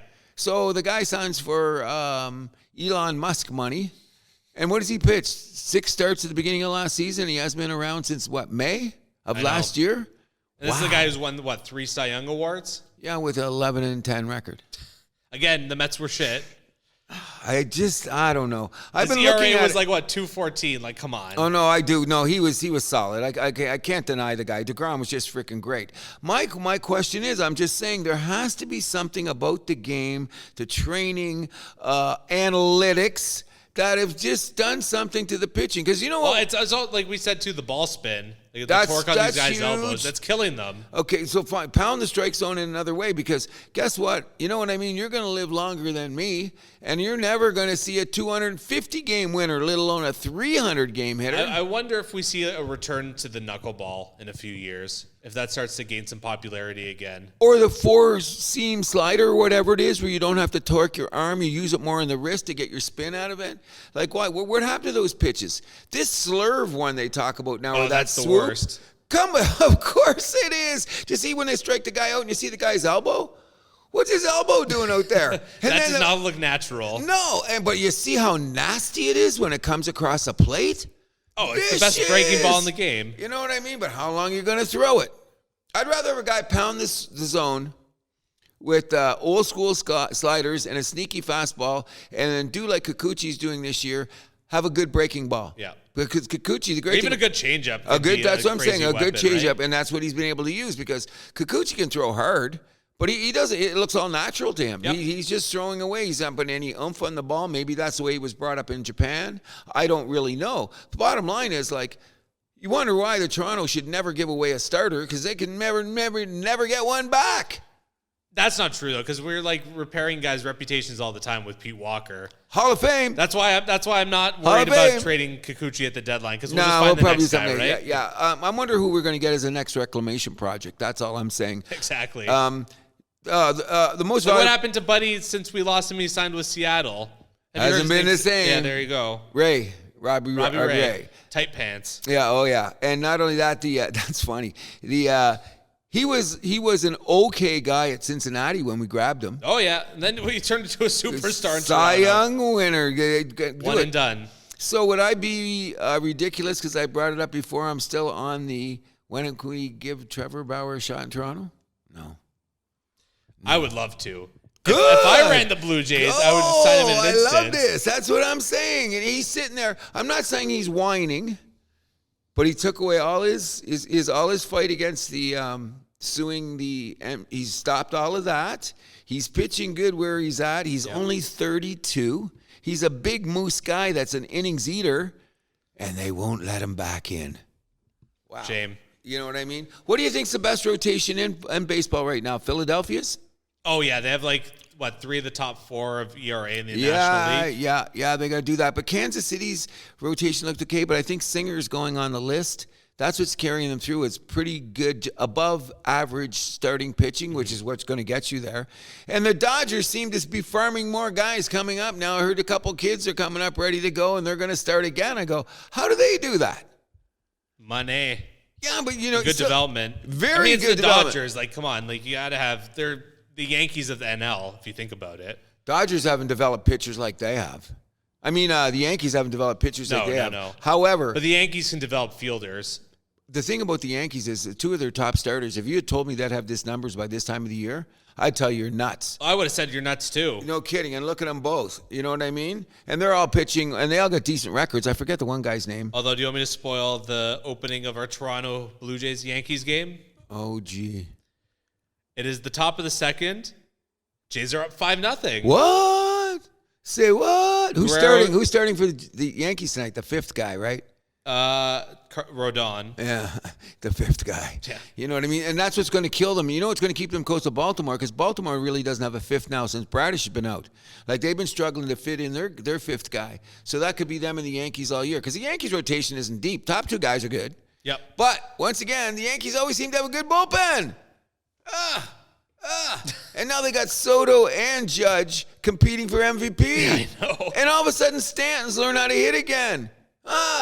Murderer's row. Exactly. Stanton's having the best season that he's had in a while. You know what I mean? And he's staying healthy. Yep. You know what I mean? mean? Not quite A-Rod 2.0 like we hoped he would be. No. He'll never get there. But that's just another story for another time. I'm just hoping this. I talked to a couple of very, very old school Blue Jay guys, a couple seniors. I wish I knew their name. I'm going to find out for next week. These guys bleed Blue Jays, okay? They probably went to the first game at Exhibition Stadium. And they looked at me and they said, come on now, what's going on? I've always heard these guys say positive. We just got to get a little bit further down. The next series, we're going to tighten up. Talked to one of those guys yesterday, and he looked at me and said, okay, what's going on here? And I said, you, Mr. Positivity, can you help me out? Nope. That was the end of that. So the city's getting scared. Yeah, with good reason. This is the worst the team has been in 20 years. That long? I think so. Wow. I'm just saying this is what should happen in Toronto, and it's this easy.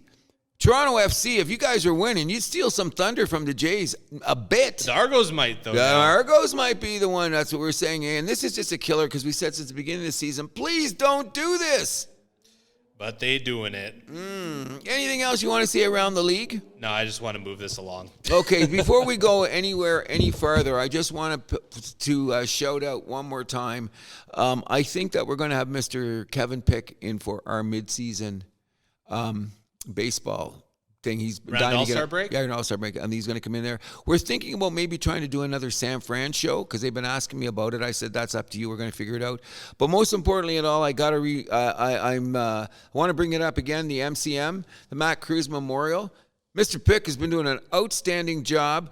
I'm not going to really. I don't want to take away from his thunder. He's setting this up. I want him to explain to everybody just what he has done with this tournament.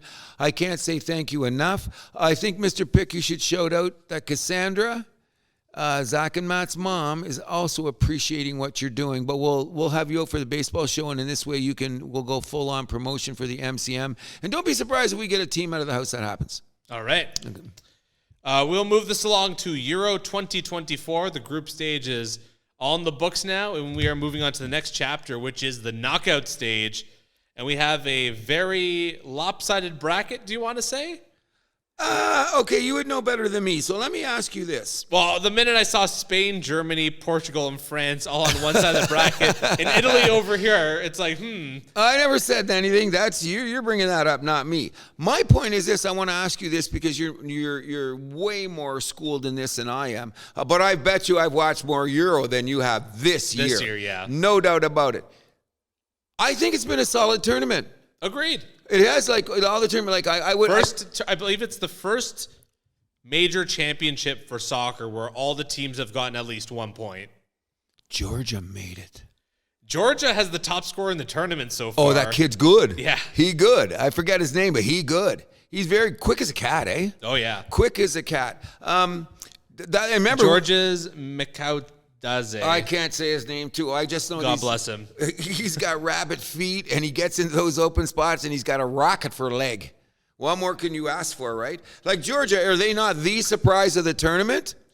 I mean, you'd have to say so. No doubt about it. Everyone had them bottom of their group, right? But we didn't even give them the time of day, bro.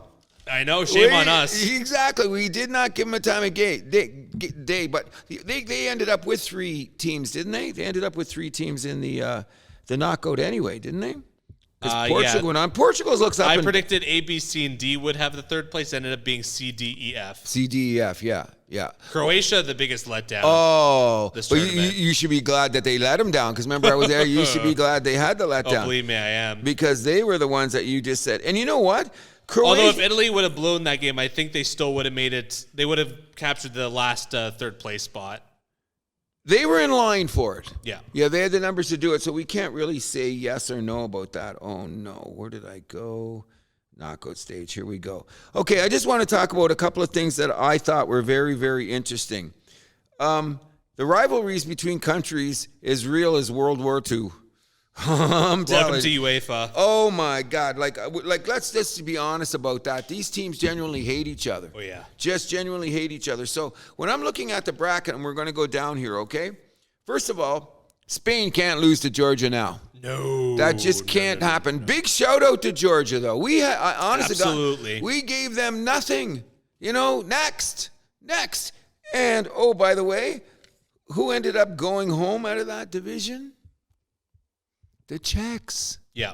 I thought they were going to make it. I thought they might even a sleeper. They played good every game. They just didn't get a break. Yep. You know what I mean? They just didn't 0-3, right?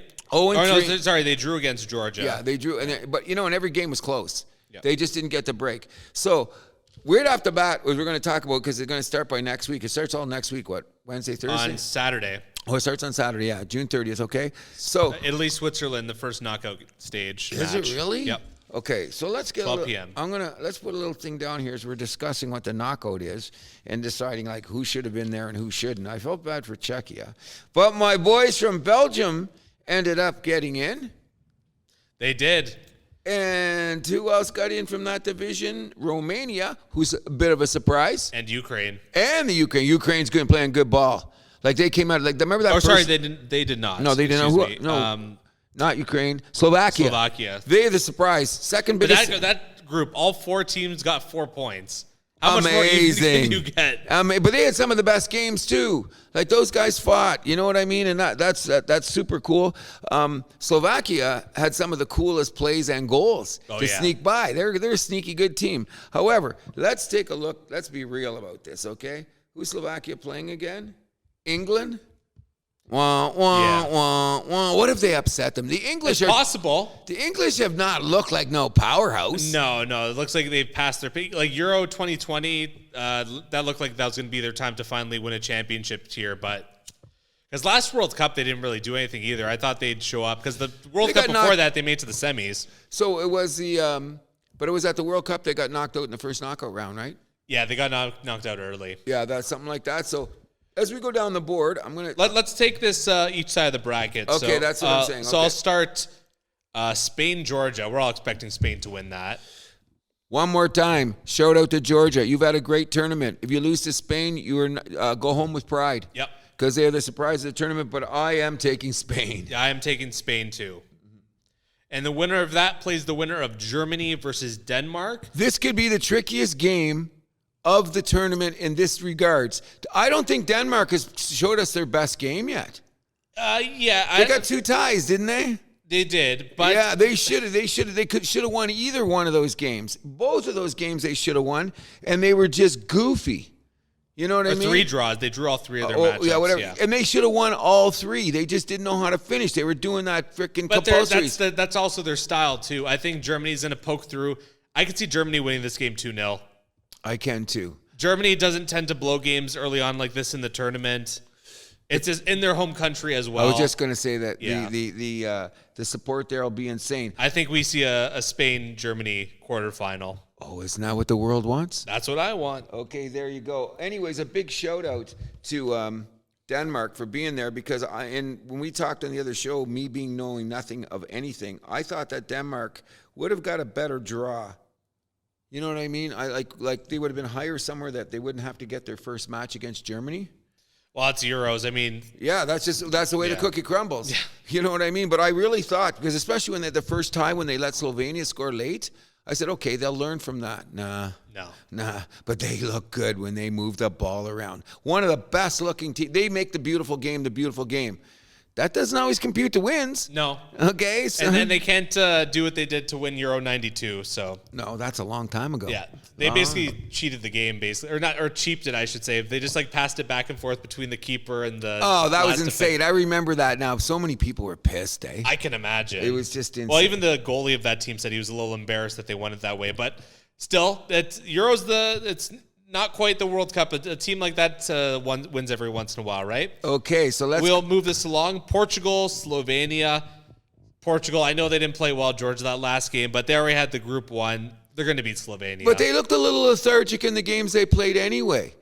Like I thought. Not against Turkey. Oh, no, but that's like they were angry. They were angry because nobody likes Turkey. So they came out and just got them. Turkey got bushwhacked that game. But the other 2 games, they didn't look like world beaters to me. Even though that kid that plays besides Ronaldo, I think he should get more looks. That young guy, I forget his name, Rodriguez or whatever. I got to get all their names down straight before we get here next week. Against Czechia, they looked pretty good, though. For a while. I just thought they'd be more dominant. And they weren't. But I'm going to pick Portugal to beat Slovenia. Yeah, I can see this being a 1-0 or 2-1 match. It's going to be close, I think. But I call it a shootout game, and I'm going to hate it. Slovenia ain't giving up, man. Those guys go. They got a motor, and they got that young kid that fires the ball around, too. That blonde-looking guy, he kicks the ball from everywhere, and he doesn't miss by much. I'm going to call it 2-1 for Portugal. Okay, I'm taking Portugal, too. Okay. The winner of that will play the winner of France-Belgium, and I think we are gearing up for... The biggest upset of the tournament, I'm taking Belgium. Oh, come on. I can't jump off the bandwagon now. You had them out of the tournament after the first game. Cruz, what did I tell you? These Belgium guys, too old. They don't get along. I didn't say they were going to lose in the group stage. I just said they weren't going to go far. I'm predicting the upset of the tournament. I think Belgium's going to lose this 3-0. Oh, my God. That's a... No one on the Belgian team likes each other. But, God, they got good players. Yeah, and Lukaku can't fire it on net, so... Oh, I've seen some mean memes where they're like, oh, Lukaku's got a gun. Don't worry. No kidding. Do you know how many building. chances that he's had in the frickin' square that he has missed? My God, and good chances. You know what I think sometimes, though? I think that he's got a little bit of a flamboyancy to him that's affecting his game. Because he turned around and he tried to make the shot that was going to look cool. Oh, he's always been like that. And then the ball would, like, if he just did a more conventional kick, it probably went in the net, and he just missed the corner. And he can't get offside. Stop going offside, but we're going to discuss that on my other points at the end of the tournament. So you're taking Belgium. I'm taking Belgium, man. I can't jump off the bandwagon now. What do I like about French? I don't even like Quebec. It's not about liking them. It's about being right. Belgium, you guys, you listening to me? We'll send you some good weed. Go for a beer, quit fighting. You got the guys. They have too much good weed. That's the problem. Maybe that's it. But they're one of the teams that I go, why aren't they better? They can't get along. Okay. Simple as that. Okay. I'll take Belgium, though. I can't jump off the wagon. Melanie, I can't do it now. Next up, on the other side of the bracket, we have Romania versus the Netherlands. I think it's time for Romania to go home. Potentially, but the Dutch haven't looked that good. Mind you, they were in a tough group. Yes, they were. So I'm already looking ahead. I'm thinking that they could go even further because I say this much. They beat Romania. They could beat Austria or Turkey. So that means that they're going to end up down there. They're going to end up going against you. They might run into your boys for all we know. Maybe. Down the road. But I think that they just haven't showed their best yet. Like you're saying, a couple of teams, like, what did you say before, haven't shown their best? Yeah. I'm thinking that I like the way they play, too. Even though they seem to be a snotty bunch of guys out there. I don't know what their problem is, but they seem to be snotty. But I'm taking the Netherlands over Romania, but I want to give a big shout-out to Romania. This has been a huge tournament for them, eh? Yeah, it has been. Won their group in a group with Belgium. That's what I'm saying. But I mean, like, for them on the scale, how far have they gone in the last few years? Not far, have they? I can't even think of too many Euros that they've been in lately. That's what I'm saying. They didn't even make it around. So for to make a run like this, God bless Romania, but you're going home now. I'm taking the Netherlands, and I'm thinking the Netherlands might really pour it onto them and beat them. That could be a 3-0 So the last time Romania got out of the group stage was Euro 2000. Oh, my God. The country must have lost their mind for them to advance. I love the parties in the cities. Oh, yeah. They're just off the charts. You know what I mean? They make some of the parties here from the teams in North America when they win their games. That makes that look like kindergarten. Kids play, yeah. Yeah. The parties are, and the people on the streets and the celebrations, grandmas hugging kids. It's just amazing. I think it's so cool. But I'm taking the Netherlands. Who do you got? I'm going to take the Netherlands, too. I think it's going to be a pretty tight game, though. I'm going to say it's going to be a 1-0 game for the Dutch. I'm saying they're going to be, by the time the last 10 minutes, Romania will be fighting for their life just to stay in the game because they'll be down by 2. Ooh, okay. I'm really liking the Netherlands a lot. The winner of that will play the winner of Austria versus Turkey. Austria coming out with the group win and probably the toughest group in all the tournament with France, Netherlands, and Poland. Meanwhile, Turkey, second place in a decently tough group themselves. If you go back and listen when we started this talk, me, Jack Cruz, knowing nothing about Euro, who did I say could be a sleeper? You said Austria. Thank you very much. Thank you. There's something about them. They're still young, relatively young. They got a good combination of the old with the new, I think, eh? And I like their style of ball. They attack. That's what I like about them. So I don't know who's going to win this game because Turkey rose up from the ashes to get their position. Yeah. You liking Turkey? I'm liking Austria. Thank you. I'm liking Austria there, too. I think it's time for them to go home, but I don't think Austria will beat the Netherlands. Well, that's the next show. We can discuss them, but I'm taking Austria, too. I'm going to say 2-1 for Austria. I like that score. I'm just liking the only teams that I chirped about, Croatia, whoops. Okay, but the other two, Austria and Belgium, they're still kicking around. Belgium maybe not for long. But. Oh, you're just a Belgium hater. Well, I have some love for Belgium. Like my grandmother spent some time there, so like really, I do want to root for Belgium, but they just make it so hard, Cruz. I hear you. See some of these, and I think their uniforms look cool. I think they got cool uniforms too. They got everything except cool guys that get looking along. guys, everything looking badass. Don't go offside, okay? The last quadrant, England, Slovakia. Interesting game, don't you think? Very interesting. I don't know what to make of the English, and is Harry Kane starting to look like he's getting long in the tooth? Possibly. Has he got a goal yet? I don't think he's even got that Billingham kid, though, is a star.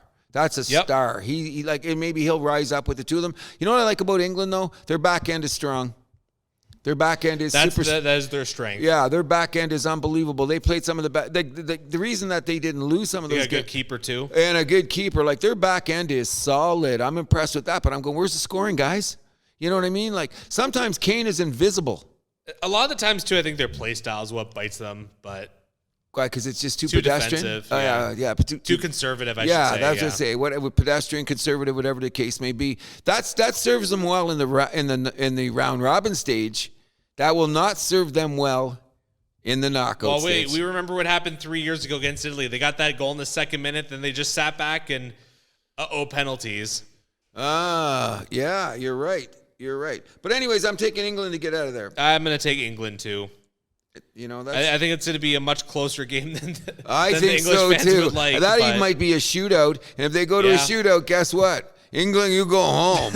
So don't go to the shootout, whatever you do. I'm going to say 1-0 for England. Yeah, and that's, you know what? This is turning out to be a good tournament for Slovakia too, isn't it?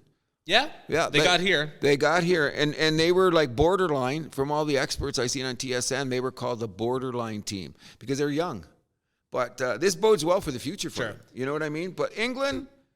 And go ahead. The winner of that will play the winner of Switzerland versus Italy. I'm going to tell you something. I'm shitting my pants going into this bet game. you are. You know what? I was going to call you with the game late, and I said, don't be a bastard, Cruz. Shut up. Oh, what did I say? All I said at the end, what did I text you? What are you saying now? Because they got that huge goal. I was never confident in Italy coming into this tournament. So obviously you're not. But that was a great goal. That goal, but we'll talk about... perfect shot. Oh, unbelievable. And from where it was. That was a good 20 yards out. Yeah. And ripped it. And it was like, red light went on. Beautiful goal. They better play like that because you know what? The Italy, again, they don't play bad defensively. No, it's their calling card. Yeah, they don't play bad defensively, but sometimes their pursuit is up the middle. They're looking a little pedestrian at times. Yes, they are. And that's why I like... That game against Croatia, the first half, they couldn't get anything going. It was the slowest game going, and Croatia was just as bad. They had Croatia, that's where they lost. I agree. In the first half, not that they let the goal in the penalty kick. They should have had that game under control by halftime, and they didn't. But then that gives credence to the Italian goalie made a couple huge saves. Well, he was the MVP last tournament. Yeah, as I'm saying. He made a couple of huge saves at the right time. But, so that means it sets up for Italy and England. But I don't... In the quarters, In the quarters, but I don't really want to... I'm worried this game's going to go to penalties. Oh, shit. You guys should usually win, though. Yeah, yes and no. Italy has an interesting history when it comes to penalties. They didn't win penalties until the 06 final. I don't know if you knew that. I did not know that. Yeah, that shootout against France, that was the first ever shootout they won. Wow. Since then, the record's been pretty good, minus the Euros right after they lost in penalties to Spain in the quarters, which really stings knowing that Spain won that tournament. And not only that, your guy missed that shot, remember? 94? Well, I don't remember, but... He missed a shot, big Baggio, one. the ball still doesn't come down. That's the one I'm talking about, yeah. Like, where was he shooting? I don't know. There's Did that wreck his career? I'm not so sure about that. It might have hurt his reputation a little bit. I know he had people waiting at his house in Italy. Oh, I know that. That's mean. That's brutal. You know what I mean? Italian soccer. But a little sidebar. So there's a video game that I have. It's called Goat Simulator, which it's just a ridiculous game. But there's like one part where Goat Simulator. It's a ridiculous. You don't have to tell me anymore. It looks like a glitched out, like ridiculous game. It's hilarious. But there's a soccer ball in a net, and if you miss it, it just says like Baggio. Oh my.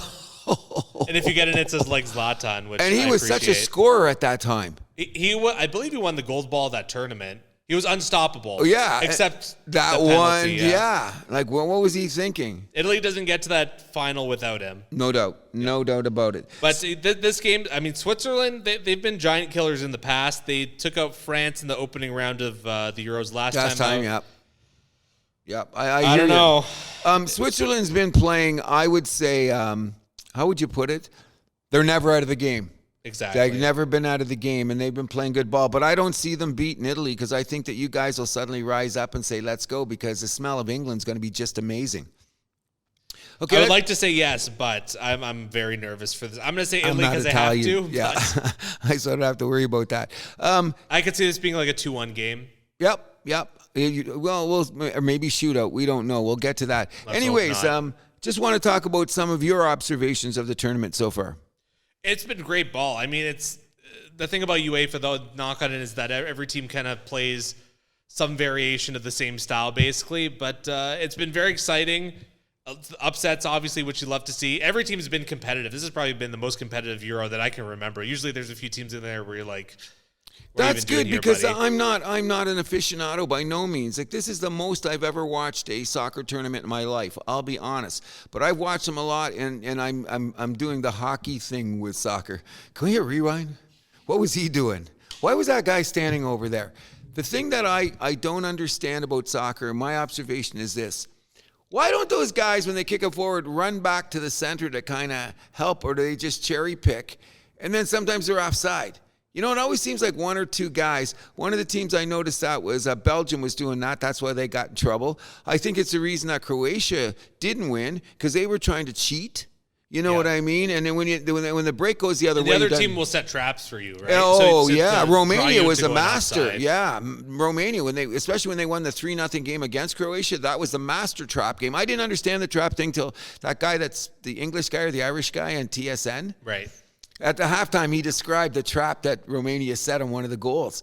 I would have been clueless to understand that. They let the guy put the ball there on purpose, because if he's going to go here, this guy's going to get up the middle, bang, was in the net.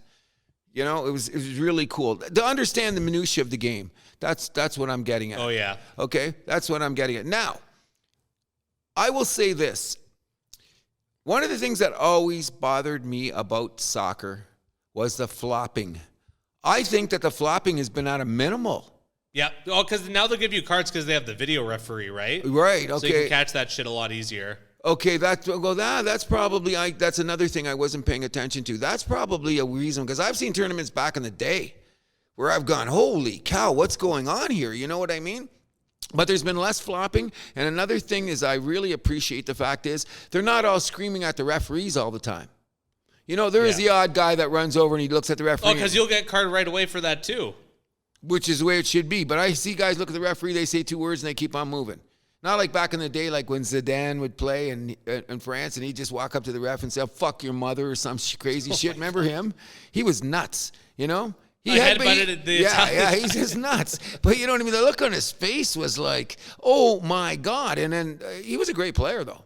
Oh, fantastic. One of the greats of his era. Yeah, no doubt about it. But I don't see a lot of the stupid physicality. I'm understanding the tackling more, but I think that it's a very fine line between making the tackle and getting a yellow card.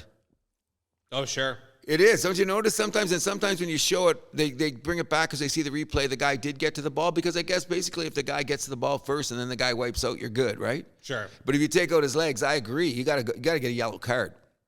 And sometimes I see when guys are against each other for a period of time, when the same two guys are like you know, going into the corner, chasing the ball. All of a sudden, one time later in a game, one guy will just all of a sudden bat another guy in the head. And you'll go, what was that all about? Oh, yeah, he's from Serbia, and he's from that country. You know what I mean? I don't know if they think like that, but sometimes you feel that. Mm-hmm. The fans, I think, are what fuel it more. Yeah. You know what I mean? Because you feel it during the game. These guys don't like each other. I don't know why. World War II. Okay, whatever. It's a long time ago, isn't it? But the effects are still being felt. 100%. The world's never, ever. I'm just as a side note, I'm watching a new documentary again on World War II. I'm pretty schooled on the whole thing, but just watching again, just to remind yourself that history does repeat itself. Absolutely, it does. Any other observations about it? No, I think we can move on. Just a second. Who do you think the best player in the tournament's been so far? The Georgia tough. kid? Yeah, I would probably have to say him. The Slovenia kid, I'm impressed with. The Billingham guy from England, I really like a lot, and the black bald guy from Belgium. Maybe he's going to throw 3 goals the next game. He's got to explode. Yeah, he's got to explode soon. He's too good. Maybe not. Again, no one on the team gets along. A lot of egos, including Lukaku. He don't pass the ball. There you go. That's the only thing I noticed. There you go. He gets it in the box. He don't pass. I go, buddy. That's an issue. Okay, so we'll have to wait and see. Anyways, I'm really glad. I mean this most sincerely. Due to the fact that I got involved in this podcast, and I believe every time we're coming out here, this is getting a little bit better and a little bit more informed. Our motto has always been, let's take a look at the highest level of competition. It may sound like we're beating a dead horse or talking over ourselves, but there's no other reason to watch sports. That's it. And we're watching some of the highest level of competition. I've seen some games. I watched the whole game. I think, okay, maybe I'll get a little break, go walk my dog. No. The dramas of the game has kept me in front of my television the set. broadcast is short, too, where it's not like a 3-hour hockey game. It's over in an hour 45, right? Yeah, that makes it tight, too. Like I said, one night I watched 3 games in a row and tape delay. It was great. Watch the whole day's games. It was great. Around 8 o'clock, crack a couple beers, tune my guitars. Around midnight, I'm almost done. You know what I mean? Which is pretty cool. I'm very impressed with the tournament. I really am. I've enjoyed it. That's the most important thing. I'm glad that I'm not the guy sitting here now bitching about everything I hate about soccer. Or why the reasons I don't get involved in soccer. Or why it's just that sport over there, shorts and a ball bullshit. A lot of that I'm putting off to the side. However, I was talking to a couple guys that are big here. Johnny Mauricio, I said, some things in this game seem inherently corrupt.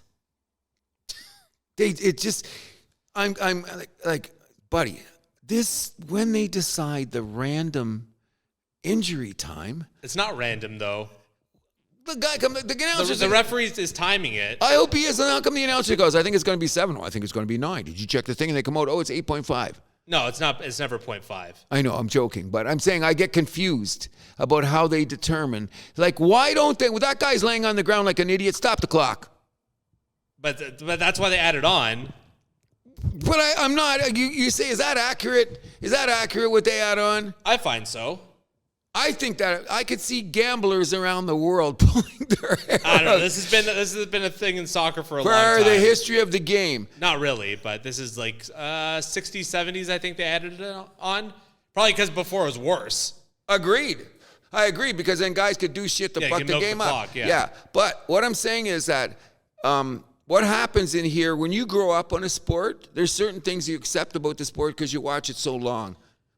Yeah, but don't you think if there was like the wrong time added on that there'd be a ton of outrage about it? You would have heard about it. Well, I think both teams have to live with it, so shut up.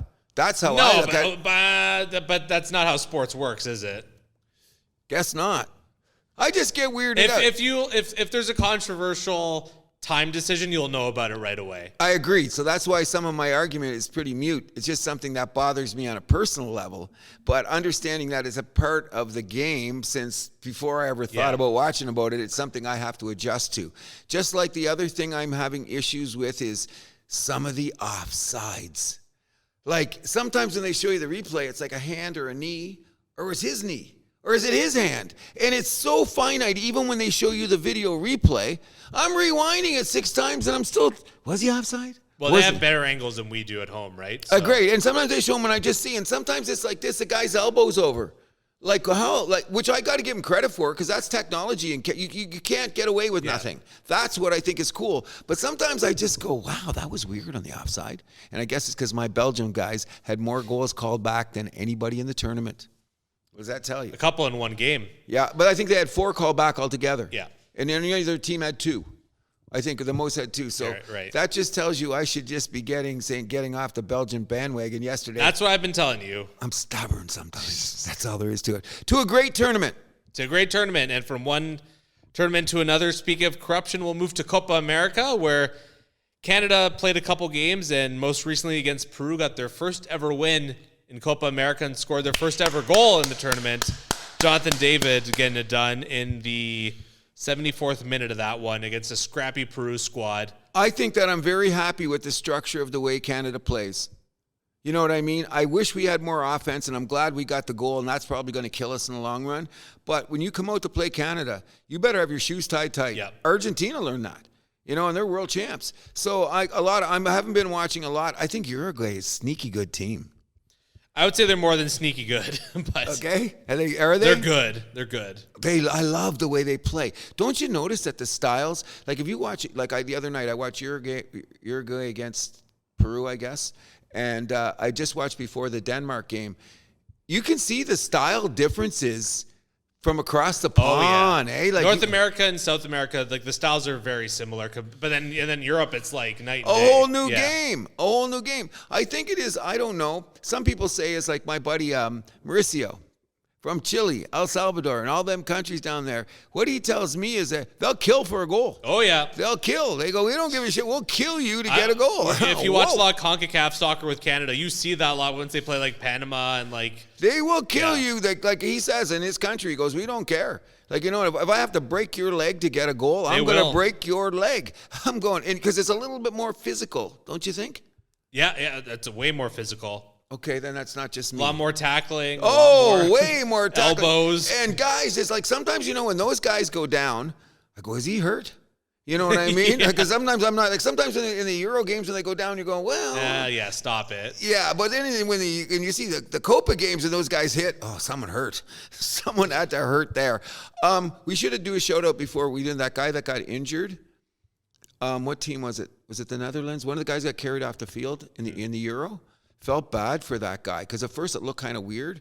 Then they had to just cart him off the field because that's serious. So for guys like me, before you start yipping off about what you think is going on the field, wait till you get the end result before you decide, like, what's this guy doing? We don't want to see no more of that.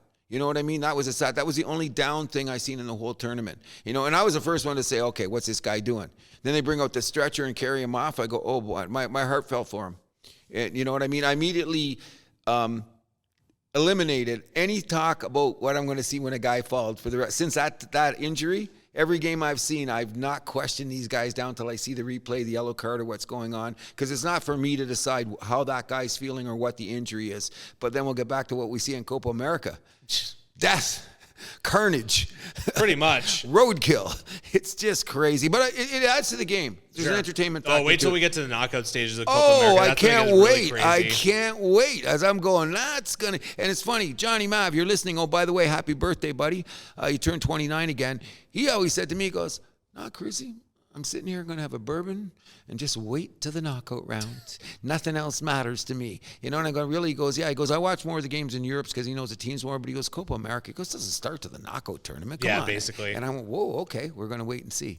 What do you think of Canada's first game against Argentina? I thought it was good. I was really excited going into the second half. I was so excited. You know, you were like, is this going to happen?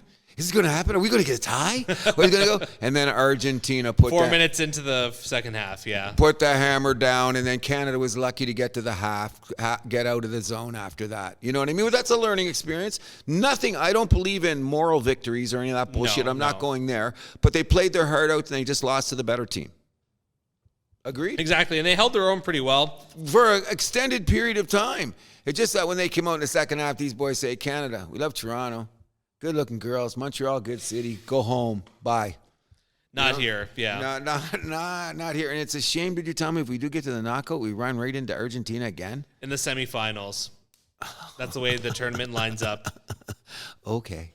What do you think of our odds of winning? We play tomorrow, right? Saturday night.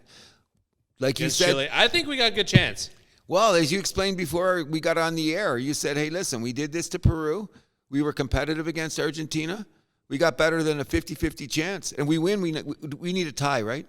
No, we win. We need the win. No, we need the win. Okay, yeah, we do. Okay, got it. So we win. We go on, right? Yep. Oh, Canada. I guess it depends, too, if Chile gets smoked by Argentina. Or, sorry, if Peru gets smoked. I don't think actually, you know what? Canada might control their own destiny. That's what one of the guys said on TV. But I'm not. Yeah, no. Actually, I think a draw would get us through. Never mind. Yeah, so I thought the guy said if a draw, we could sneak. Okay, through. so that's okay. We got a better about that's this. what I'm saying. 50-50 chance of us going on at this point, which is better than nothing. I want a big shout out to Alphonso Davies. The way he carries Davies, the way he carries himself, the way he looks around at the team, like he's a leader. 100%. You see him looking at the guys, barking out there, like, you know, directing traffic and shit. Like, he's not no wallflower out there in that field. He's directing. You need a guy like that in your field. Like every other team has like that, you know, like the field general. The field general, yeah. And you see European guys, you know, there's certain teams they have that guy in France. He's the leader, not Mbappe. He's the main guy. Right. But the other dude, he looks like the general like that. The guy in the Netherlands, the guy who plays the mid, he looks like he's the general there. It's really, really cool. I just like it a lot. Good luck to Canada. Big game coming up. Shout out. And we will give you our opinion of what we thought happened. Let's hope it's a positive. Absolutely. There you go. And we'll move it on to our bread and butter of the show, the NHL, where the NHL awards are going on tonight. Right now, in fact. Oh, really? And I will reveal the 5 winners that were revealed tonight. Great. So, the Ted Lindsay Award for Most Valuable Player voted by the players went to Nathan McKinnon. Really? Connor Wow. Bedard took home the Calder. Oh. No shocker there. Yeah. Quinn Hughes took home the Norris. Connor Bedard took home what? The Calder? Yeah. Yeah, okay. Connor Hellebuck won the Vezina. That's it. And Hughes did win the Norris. He did win the Norris. I wonder what the voting was. We'll find out. It's all public, so. Okay. Point it out when I go with the place I can go to look at the voting. Hockey Reference. Hockey Reference? Okay. Interested. I'm just interested a bit. And the Hart Trophy went to Nathan McKinnon. Whoa. Congratulations, buddy. You know what I mean? Now he's reached the pinnacle of everything. Yeah. He's just a great player. I seen him on, I think he came on First Take of all shows. Not First Take, the McAfee show. Oh, that makes a lot more sense. Oh, he was so good on that show. Like, just the way he talked about hockey, what it meant. You talked about this last week. Yeah, he was there. And you know what, they picked it up on there. They were talking about, because they were talking to PK Subban, because he seems to get on TV everywhere. I don't know how. But I think he just he's like, hey, I'll do it. Why or not? Just volunteers, yeah. But he's getting better. He's not as cocky. Him and Messier seemed to mesh towards the end. I think it was Messier said, wear a suit, none of them stupid shirts, and let's talk about the real deal. You know what I mean? Like, because the beginning of the playoffs, they seemed awkward. But towards the end, is that producers probably? I have no idea, but we got to keep this moving because we have a lot to talk about for hockey. Yeah. Mark Savard hired by the Leafs as an assistant coach. You called that. So I think he's the Berube guy, and Lane Lambert was most likely the Shanahan guy. I thought it was the other way around, maybe, because I thought wasn't Savard one of Berube's assistants in St. Louis? Yeah, but he worked in Calgary, one of his last jobs. And where did Tree-Living come from? Okay, so maybe it's mutual then. Okay. So, I thought about that immediately. I was going to say, because then, because you're right. I really believe I've heard discussion about that. One guy making all the decisions. We'll have a little. Maybe this is the situation where they just both agreed. So I don't know. Mark Savard's a good assistant coach. I don't know why he hasn't been you see his resume, pretty solid. Maybe he's one of those guys that's next in line. I think he should be. Coach. I think he should be. A success here in Toronto could be the one that put him up that next step. We'll wait and see. Could be. Usually how it is in Toronto, assistant coaches usually find their way as head coaches pretty soon. Michkov, the number 2 pick from last year, will be leaving the KHL to join the Philadelphia Flyers.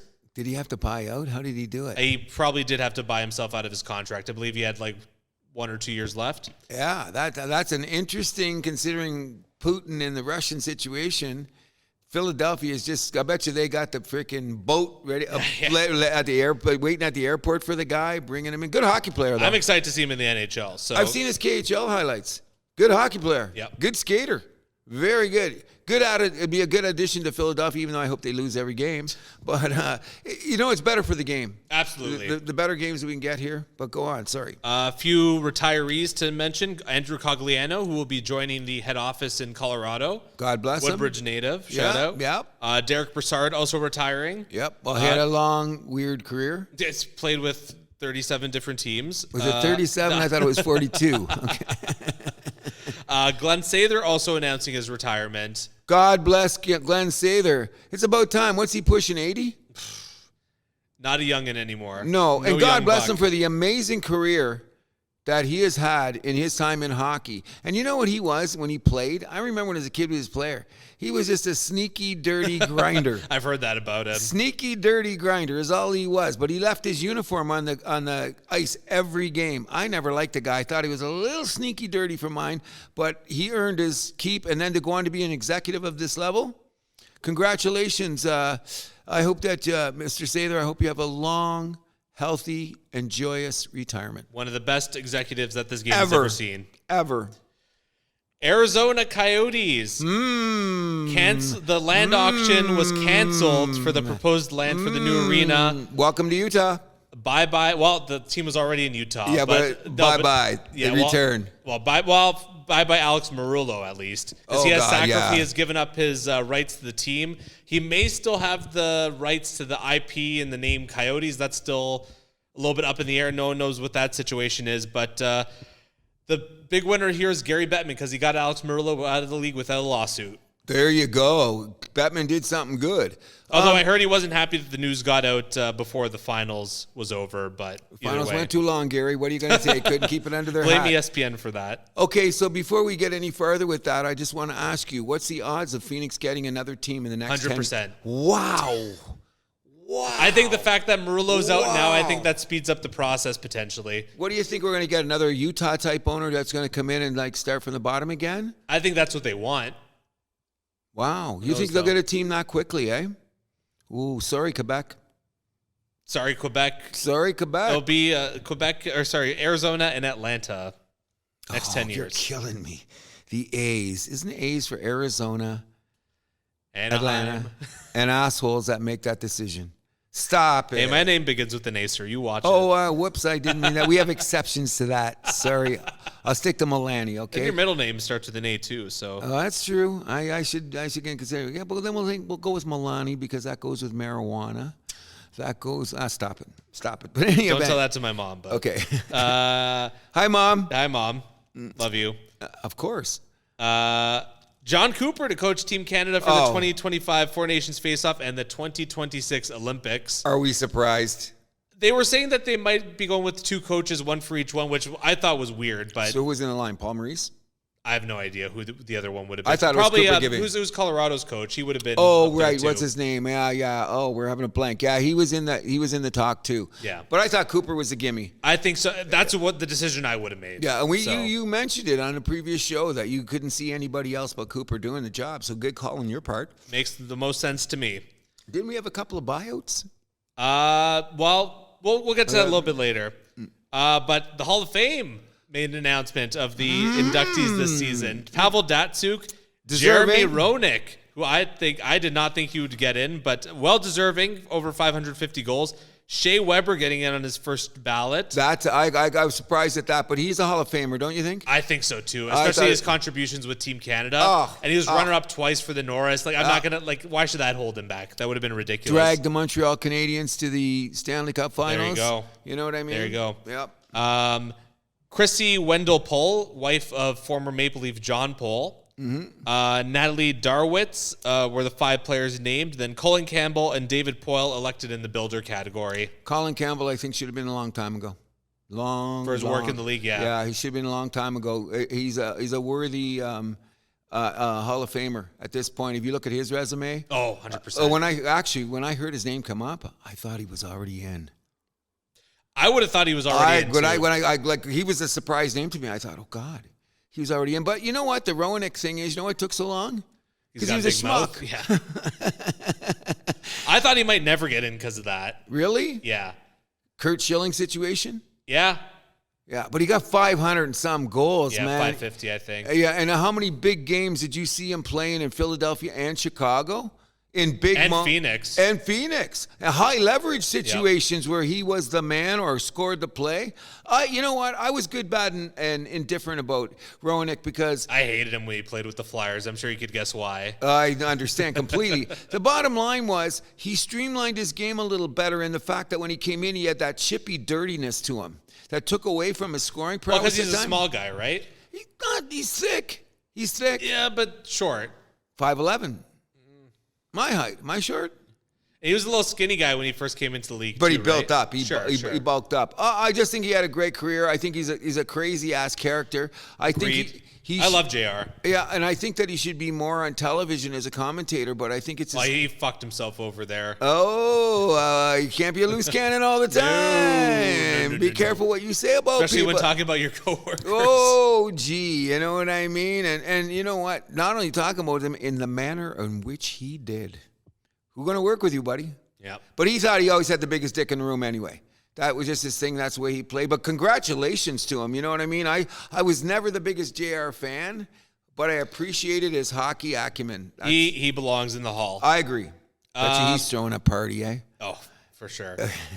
Next year, though, the names that will be first-time eligible is quite the list. Joe Thornton, Duncan Keith, Carey Price, Zdeno Chara, Ryan Getzlaf. We figure all 5 of those guys are going to get in eventually, but Carey's the only gimme. I don't think there's. No, I think all 5 of those guys are gimmies. But I mean for first ballot. Maybe. MVP. Yeah, but his career was good, bad, and ugly.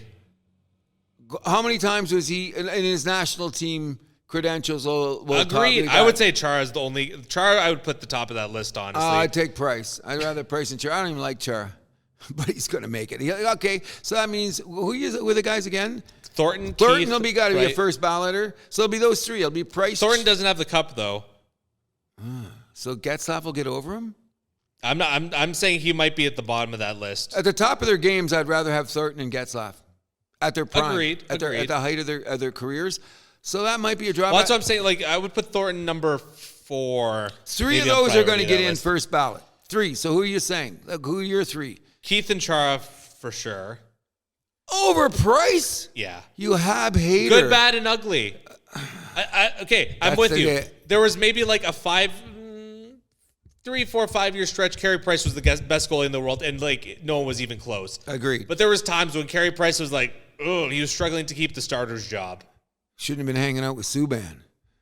That's not my problem. The one blemish you're going to get is the time that Halak stole the playoff start, and they made the run. It wasn't just about that start. It was about that whole season. Yeah, well, he was all over the board. Yeah. Who knows why? And he retired so weird. I miss Carey. But he's going to... I mean, all 5 of those guys they're going to get in there. Oh, yeah. I just hope he's a first balloter. And the thing is, you got a few guys waiting too. Alex McGillney. That's maybe the biggest shock. Do you think Duncan Keith should get in that quickly? I think he should wait around. Oh, Norris Trophy, 3 Stanley Cups, Conn Smythe Trophy. He was the top defenseman for Canada at 2 Olympics. So he's just going to get in over the other guys? 100%. Wow. I'm a Duncan Keith stan. Who is his partner? Keith. Brent Seabrook, and then it became Chalmerson. But the Seabrook... I would say when Chalmerson became his partner is when they really hit their stride. Took the next level? Yeah. Oh, no, he's a great player. Worst mistake that was that summer, that Chicago trade, Panarin to Columbus and Chalmerson to Arizona. Oh. Bye-bye dynasty. There you go. Bad mistake. Good point. That's a drag. But you know what? I'm not going to slag Duncan Keith because I've seen him play too many great games. 30 minutes a night, too. Oh, 30 minutes. Yeah. I'll let him go. Yeah. But then, McGillney, Curtis Joseph, Zetterberg, Keith Tkachuk, Cassie Campbell-Paspel, and Jennifer Botterill still waiting. So you got to figure at least one of them gets in next year. Can I say something to you that's going to piss you off to no end? Oh, no. I think Cujo's a borderline Hall of Famer. No. Oh, yeah. Look at his career. He was up and down for a while. But when he had his big moments, they were huge. Express that over his whole career. But you look at some of the goalies that got in. He was better than... Belfour? No, who's the American guy that just got in, played with Buffalo and Pittsburgh? Oh, he's better than him. No, yeah. I don't know. That's Brasso. Come on, Cujo, a lot of times in his career, he was the best goalie in the world. At times. I will agree. I remember. Early in his career in St. Louis, look at his numbers. Stole a series from Toronto.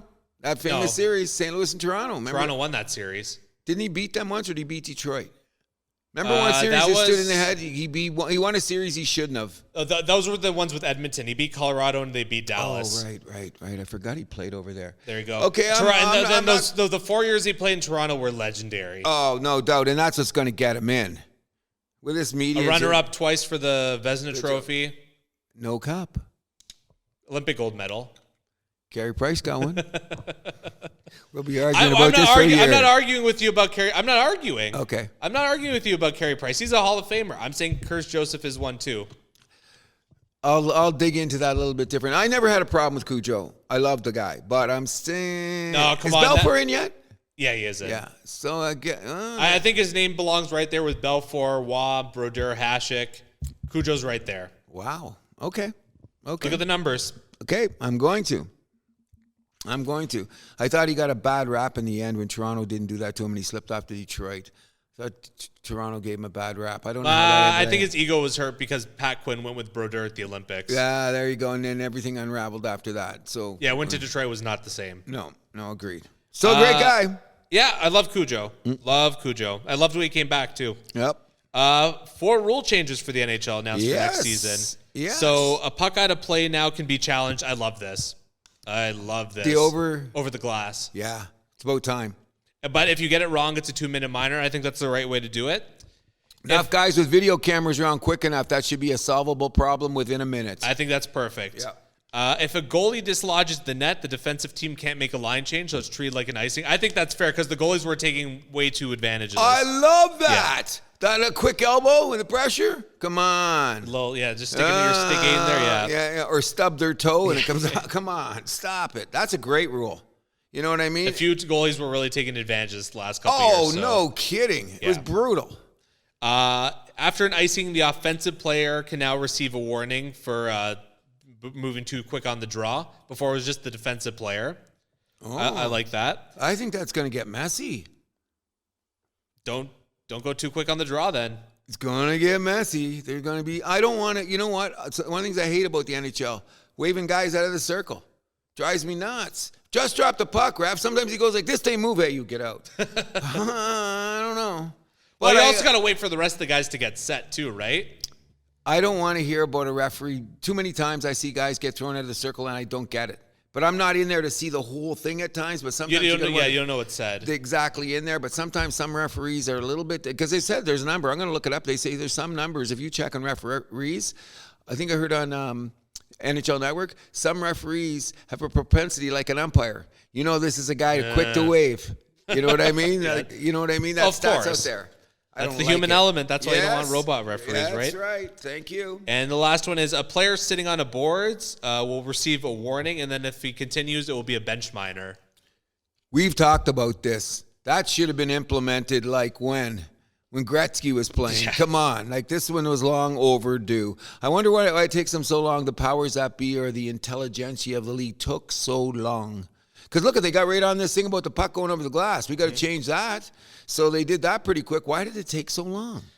I have no idea, but we're here now, so that's good. Good. All good progress is good progress. There was a pretty significant trade the other day yesterday, I believe, Canucks traded Ilya Mikheyev, a second-round pick and the rights to Sam Lafferty to Chicago for a fourth-round pick. Pure cap dump move. Yep. Opened up salary in Vancouver right away, made two signings. They signed Dakota Joshua back, a guy who was getting a lot of interest in free agency. Yep. 4-year deal, $3.25 per. That's a good contract for Vancouver, too. Yeah, I agree. And if this guy explodes... Dakota, and he was huge in the playoffs. That's what I'm saying. So if he rises up even bigger, that could be a bonus contract. And they signed back Tyler Myers as well, 3-year deal, $3 million per. That one happened just while we were recording, actually. That's very cool. Good move on their part. Yeah, a few more... Future more trades coming in. So Calgary trades Andrew Mangiapane to Washington for a second-round pick. Wow. So Calgary, it looks like they're going full rebuild. Yep. Can't say I'm too surprised. No.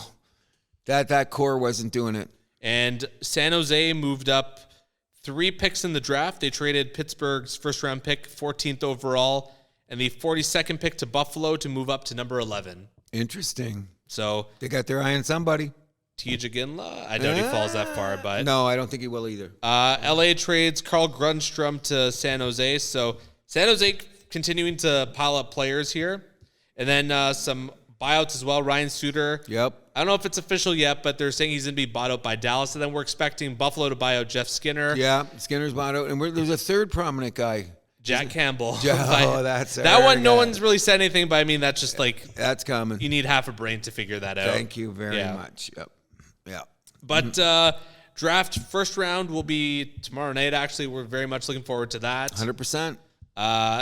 Came on to us quickly. Yeah, and then, of course, bearing the lead here, the Stanley Cup was awarded to the Florida Panthers, and this might have been the best Stanley Cup final I've ever seen in my life. Wow, that's a huge statement from you. I was shocked when you say it. I'm not saying it isn't because that Game 7 was great. That was the best game I've seen all year, I think. So we've already discussed about this. The odds of Edmonton coming back and winning that series was slim to none. The fact that they got to the 7th game is kudos to them, and thank you for doing it in such an entertaining fashion. Except for the 1-8-1 game, all the games are well worth watching. It was entertaining if you're an Oilers fan. Oh, that was nuts. In the room and all that. What I'm saying is, and I'm going to say this to you again, okay? I'm a little bit perturbed with the fact that they're the better team. Let's just say it. They won the Stanley Cup. 100%. I'm a little perturbed at the fact that the reason they got to win the Stanley Cup is because they got to play hockey that you don't play during the regular season. And that's a huge pet peeve for me.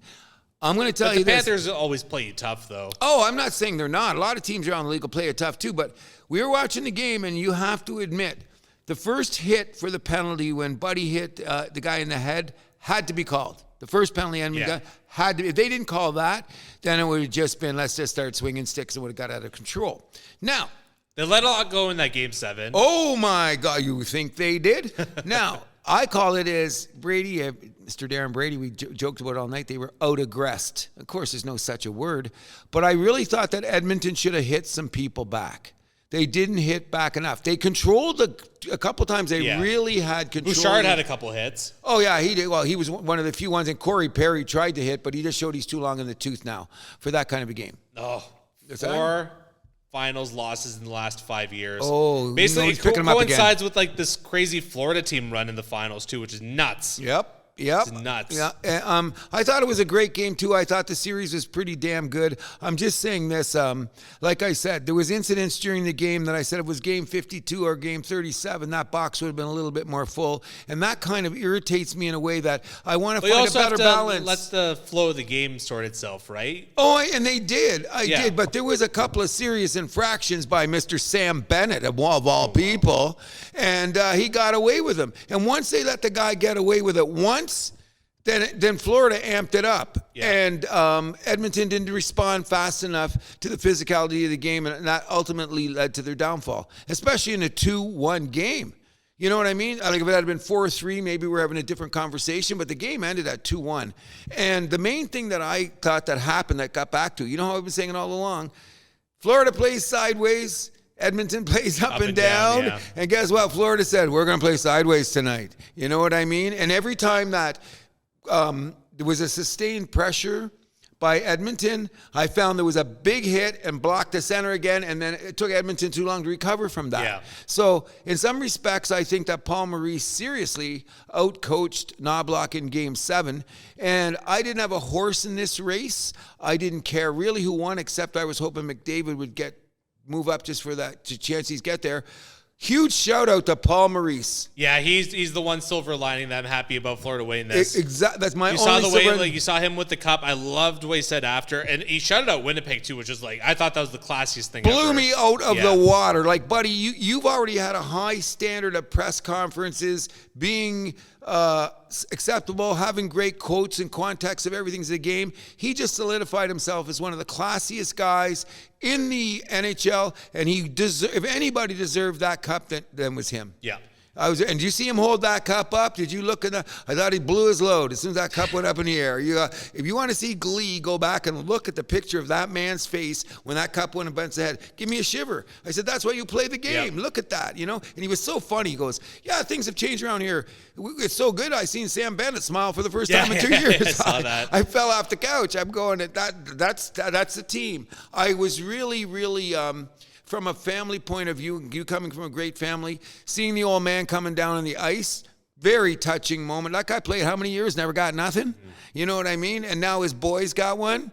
Mom was excited. I love that part about when you get to the end of a championship. It's not just you. It's all the things that you brought around for how many years. All the things that led up to that. You got it. And all those people that were behind you to get you there and to have them on the ice to share it with you is beautiful moments. Absolutely stunningly beautiful. Congratulations to the Florida Panthers. And I think this really cements Paul Maurice's legacy as a Hall of Famer now. Oh, gimme. Second most games coached all time. Fourth in wins, I believe. Oh, first ballot. He better be first ballot. And he's got a few years to go because he started young. What's he only what? He was the youngest coach ever at the time he was hired. Yeah, and I think now he's not even 60, is he? No. Oh, he's got years to go.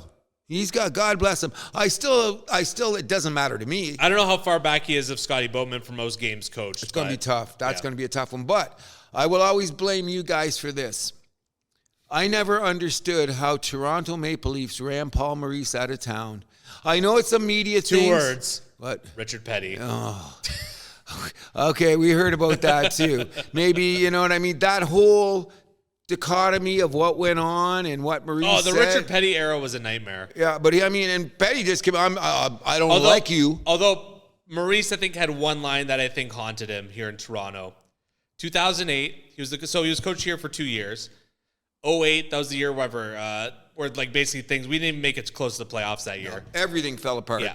And he had a line saying this was the most talented group of players that he had ever had. Whoops. Considering he had been to the finals. Whoops. Yeah, that's a big whoops on his part. But I like I'm saying, congratulations to him. Now, I'm going to say something else that's a little bit controversial. I don't think that Connor McDavid should have won the Conn Smythe. Why not? The last 2 games.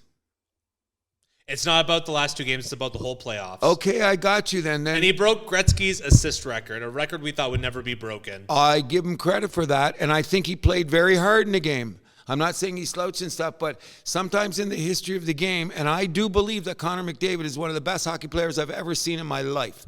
Okay? You got to get that cup, buddy, and you're knocking on the door. What a weird way to knock on the door, but...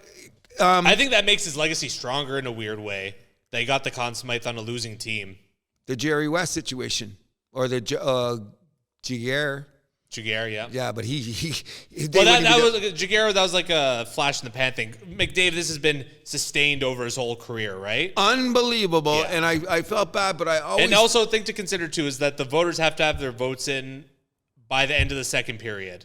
Yep. So. And they were all expecting him to do the thing in the third period. That was. Well, it's not even about expecting. We're just like, well, who's been the best? I couldn't give it to Barkov because he's too much of a bitch at times. You know, he's the sneakiest dirty player in the league. Great. I want him on my team. Yep. I want him on my team. But he did some shit in that last game that I went, oh, you're getting away with a couple too there, buddy. The difference was. So who do your MVP have been? Bobrovsky? Because he was. Yes and no. In the exactly. final. So that's what I'm saying. So I wasn't disappointed that Connor McDavid had it. I would have made him my vote. I'm not sure, because then that's what I got asked. Everyone said, well, who would you vote for? And then I'll go stand in the corner. Yeah, there you go. Because I couldn't. Okay, Switzerland. Yes, exactly. I was weak to tell you the whole thing. Now, the question is, can Florida go back next year?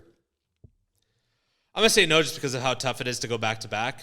Oh, I agree, too. And they got some crazy decisions to make with free agents. That's the part that because it looks like Montour teams are lining up the Brinks truck. Can you say Toronto Maple Leafs? I think they're going to get outbid. Just because I think they're going to be in there. I think they'd love to have him. Oh, I think he's but I think someone's going to, like a Utah or someone just going to give him stupid money. Yeah. Oh, yeah. Yeah. Utah's being the candidate. You know, and he'll go and languish in there doing nothing for a team that's trying to rebuild. I don't think it's going to be Utah per se, but someone with just like a lot of cap space. They're going to do it. Yeah. Going to do it. And you know what? I think he's a great player. I don't think that when we ultimately see the money that he's getting paid, that he's going to be worth that. Yeah. If that number begins with like an 8 or a 9. That's what I'm saying. And he's already, I didn't realize he's 28, 29. He was on those Anaheim teams in like way back in it. I forgot about that he was back there. I talk about this all the time. They had him, Hampus Lindholm. Yeah, I forgot all about that time that he had played there. So, but he's a solid player. I think he's going to make one team's power play a lot better. Oh, that's a gimme. I'm just wondering if he'll get away with the physicality on another team due to the fact that... Depends on the makeup of the team. That's 100%, because the makeup of that team gave him the opportunity to take some liberties that you don't normally can take when you don't have those guys around you. You got it. You know what I'm saying? But anyway, kudos to a great season. I want to find out what the injury Draisaitl had. Yeah, I've heard a bunch of something was wrong. There's something wrong. I've heard wrist. I've heard a bunch of different things. Who knows? There was just something. I mean, the guy played his ass off, but he had no hands. That's although in Game 6 he had one of the dirtiest assists I've ever seen. Yeah, but he should have had more of those. Didn't you expect more of those plays? Sure. And we didn't get them. So yeah, he was very quiet conference finals in the final, right? Yeah. So which, I mean, mind you, the scoring does tend to get lower in those two rounds. Oh, agreed. I agreed. But at times we didn't notice him out there. How many games can you see game that Draisaitl played and you didn't notice him? Rare. Yeah. Very rare. And at times you missed him. Where is he? Where's Draisaitl? You know what I mean? I think that what should be commended about, and they should maintain that depth, is what really helped Edmonton get to the Game 7 was their bottom 6. Oh, my God. Their bottom Warren 6. Fogle. Oh, Connor Brown showed up. Yes. What's it? Was it Jared? Adam Henrique? Yeah. They left their, every shift that they came on, they were going crazy. Oh. Now, one thing I forgot to ask you about the McDavid MVP. What do you think about him not coming out to accept it? You're going to hear it. We got a Gospel of Cruz coming. Oh, okay. We got a Gospel according to Cruz. Because personally, I didn't like it. I said, don't come out. When I seen him go, I said, don't come out. Don't. Oh, we're going to get to the Gospel. And I'll give you my I don't know. reasoning for Someone it. gives you an award, you come out, you shake their hand, you say thank you. You don't got to be happy about it. It would have been tough for me to get out there. It would have been tough. Man up. You're a hard cookie, buddy. John Sebastian Giguere came out to accept his. Different circumstances, different time. Game 7 of a Stanley Cup Final, you lost by 1 goal. Did they come back 3-0? No, but it doesn't matter. Circumstances changes everything. You know what I mean? I'm not buying that being down 3-0. Oh, gee. We got a little gnarly guy over there. Game 7's Game 7. Okay, so now you're saying you would have voted for him, but now you want to bitch slap him because he didn't come out and get it. Accept your award. Can't wait till we get to the gospel. I love the guy. I love him the too, guy but too. he showed that he was a little bit of a brat there.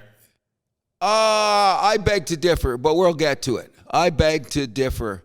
I want you to walk a mile in his shoes. I beg to differ on that. Like you agree with me or not? When we're done with the gospel, you say Cruz shut up or Cruz okay. That's all we're gonna say. But I have a little theory about this I've been talking about all week, and I really hope you like the end of the gospel because I personally believe I think I can get it in 4 minutes. But I think I get it in 4 minutes, maybe 5. I'll be done in 5. But I think you may get an interest out of this one. I think a lot of people will. Okay. You know. So, any big predictions for draft weekend / free agency? Because it's all back to back to back. I think the Habs are going to try to make a move up. They're picking 5th.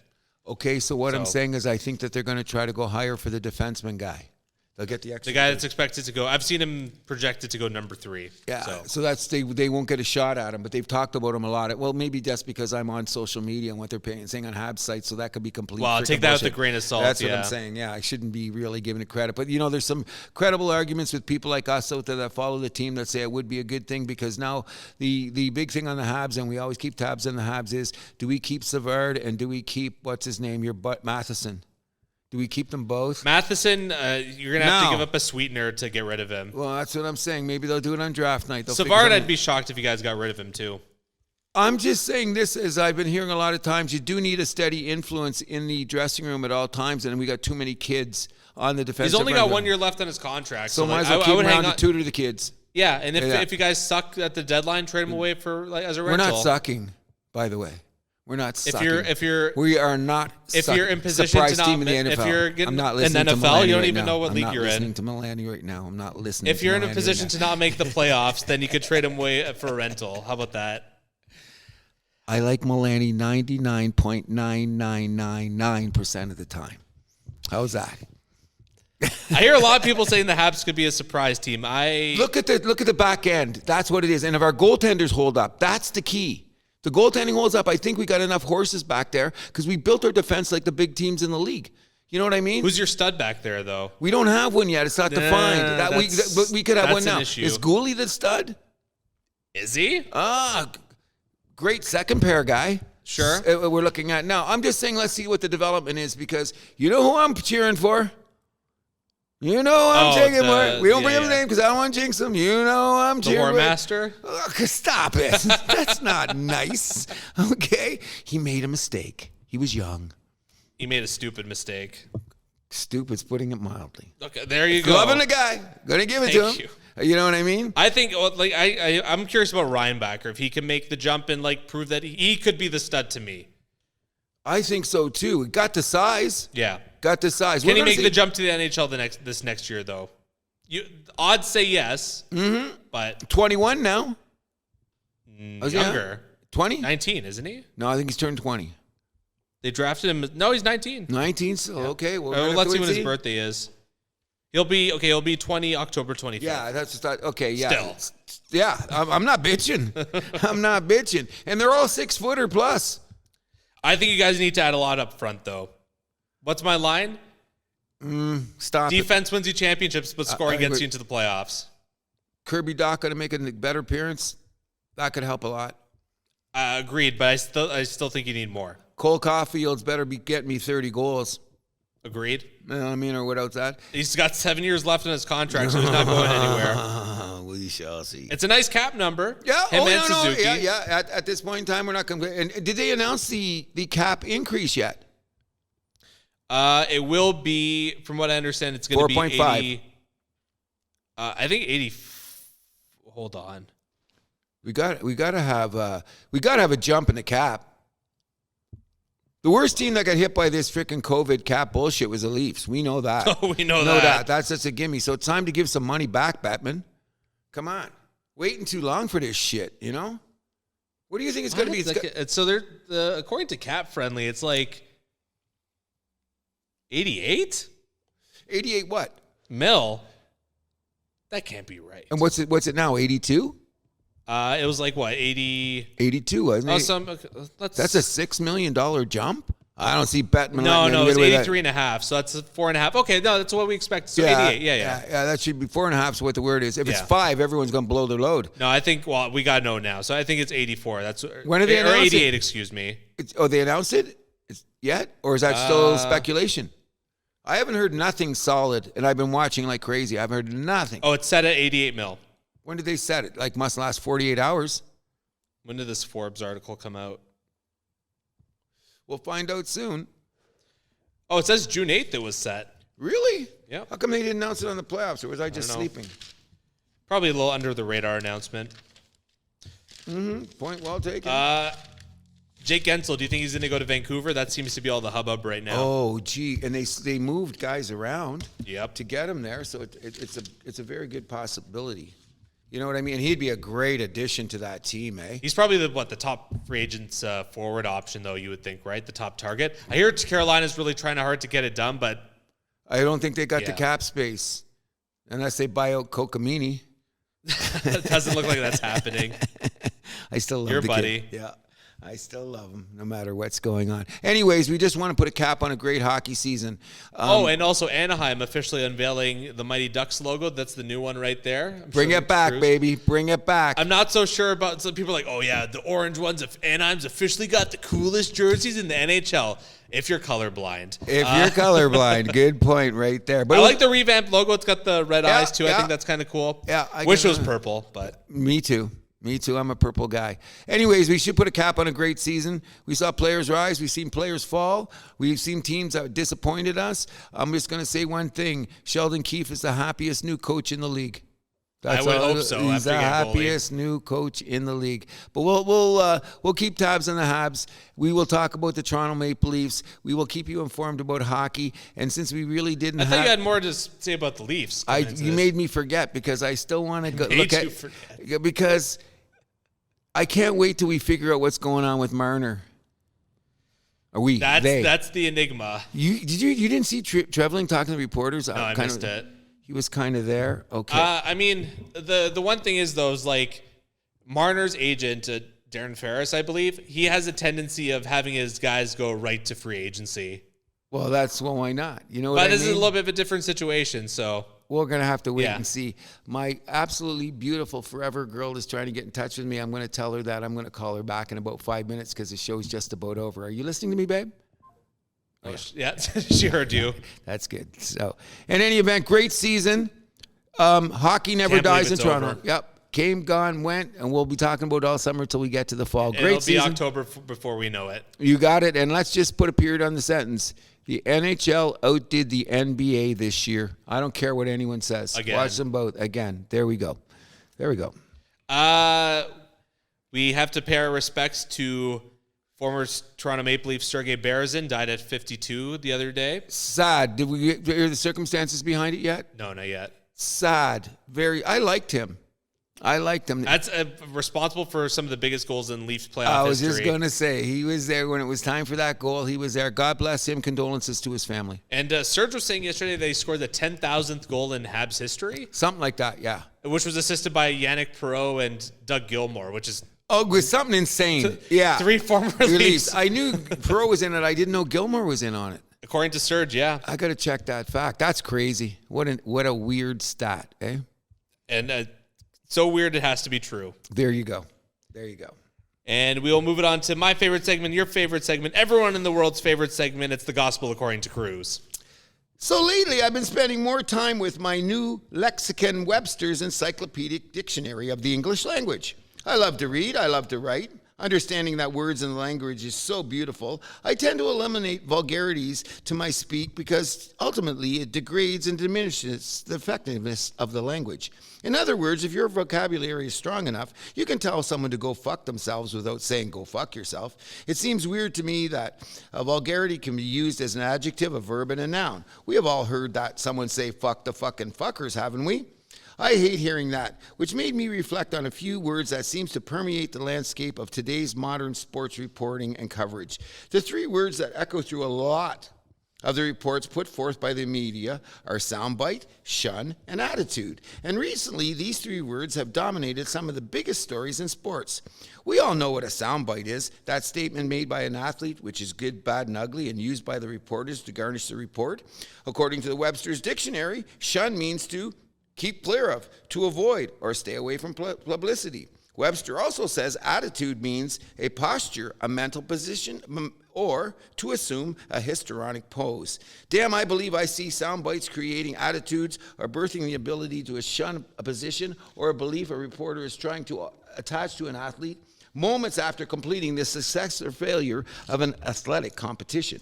When you add emotion to the equation, the interaction between the media and the athletes becomes good, bad, or ugly. I often ask myself, how did we get here? Obviously, it has to do with the proliferation of sports programming, which has advanced from the dark ages to sports talk radio, 24-hour sports channels, specialized sports subject matter, and of course, podcasts. I remember some 40-plus years ago when I moved to the GTA, and discovered a sports show that came on every night. It was a half-hour program with the great Bob McCowan covering all things sports, which was a lottery win for a sports junkie like myself. The only thing valid before that was Saturday afternoon's Wide World of Sports, which glorified the thrill of victory and agony of defeat. But this was just once a week. Then along came NFL Today, This Week in Baseball, which evolved to the point where we now have 24-hour baseball, football, basketball, and hockey networks. And with 24-hour programming, these networks needed content, which eventually led to the soundbite, the attitudes, and the ability to shun the reporter because the athletes were not noting an emotional state to answer questions they found asinine. However, as the results were often uneasy, combative, or not fit for family programming, history is presented us with many ugly media-triggered responses from athletes caught up in the emotionality of failing to win in the moment of a just completed athletic competition. Personally, I believe it has gone too far and can be intrusive, and there always seems to be that one reporter asking a polarizing or personal question that could immediately send the interview off the rails. Is this really good television, or is this just a Bob Guccione moment? If it smells, maybe it sells. I think the Emily Kaplans and the Monica Minets of the world do a very good job of talking to players and coaches during the heat of battle. However, some people view this as a nuisance, which leads to the awkward interactions with the Bill Belichick's and Greg Popovich's of the world.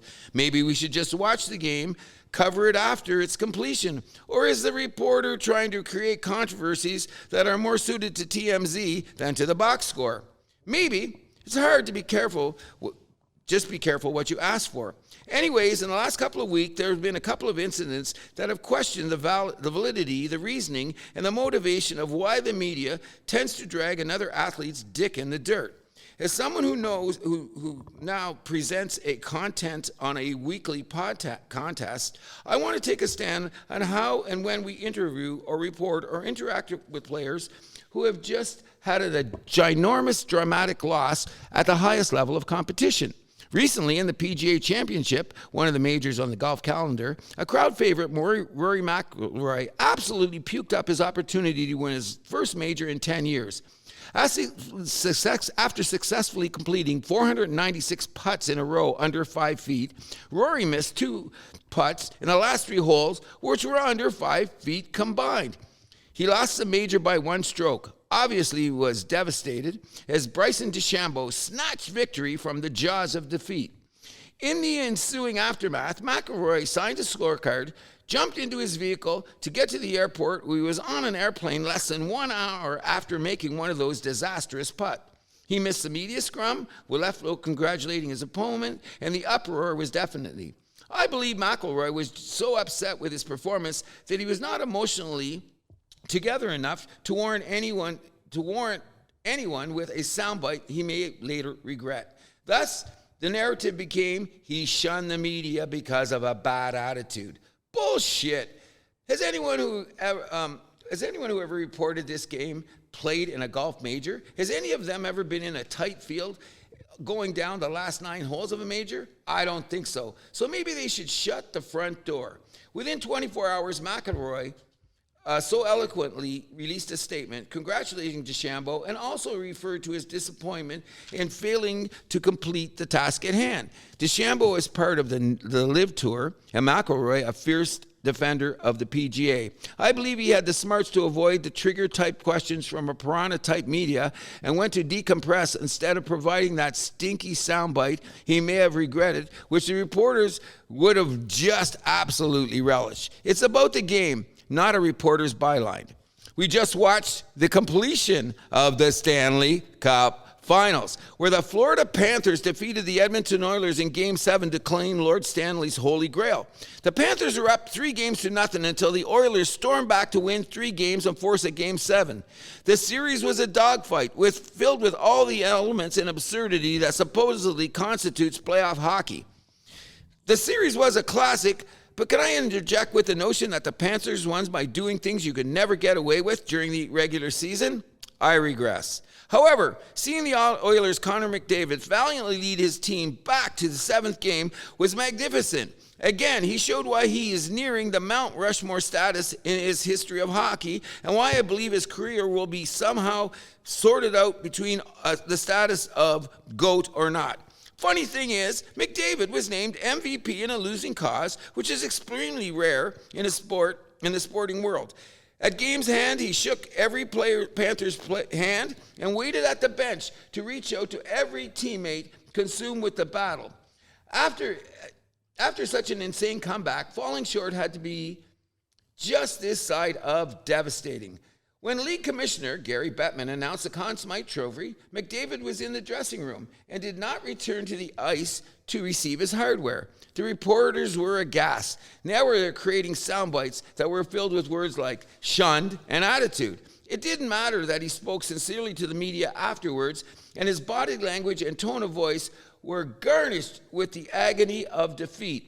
I saw nothing wrong with McDavid's behavior. In fact, I was moved by the emotional toll that this loss had on his psyche. And I can only hope one day a Stanley Cup victory can eliminate the bad taste in his mouth generated by such an emotional defeat.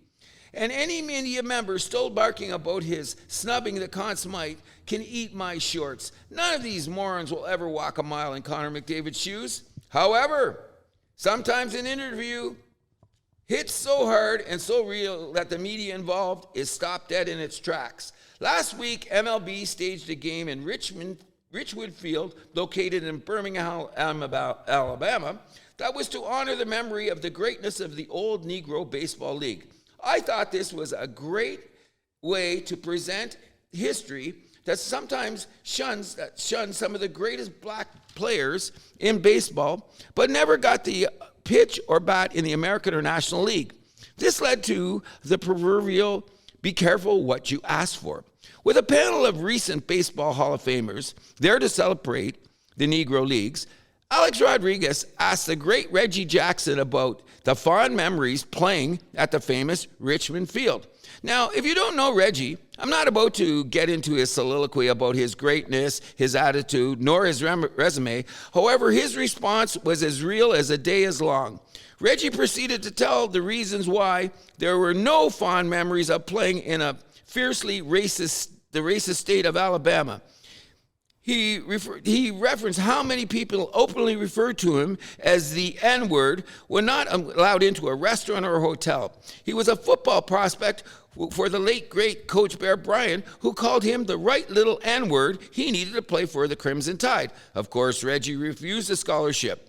He went on to say, if not for the compassion of white owner Charlie Finley, white manager John McEnroe, and white players like Joe Rudy, Rollie Fingers, and Dave Duncan, he have never been able to navigate this sea of racism.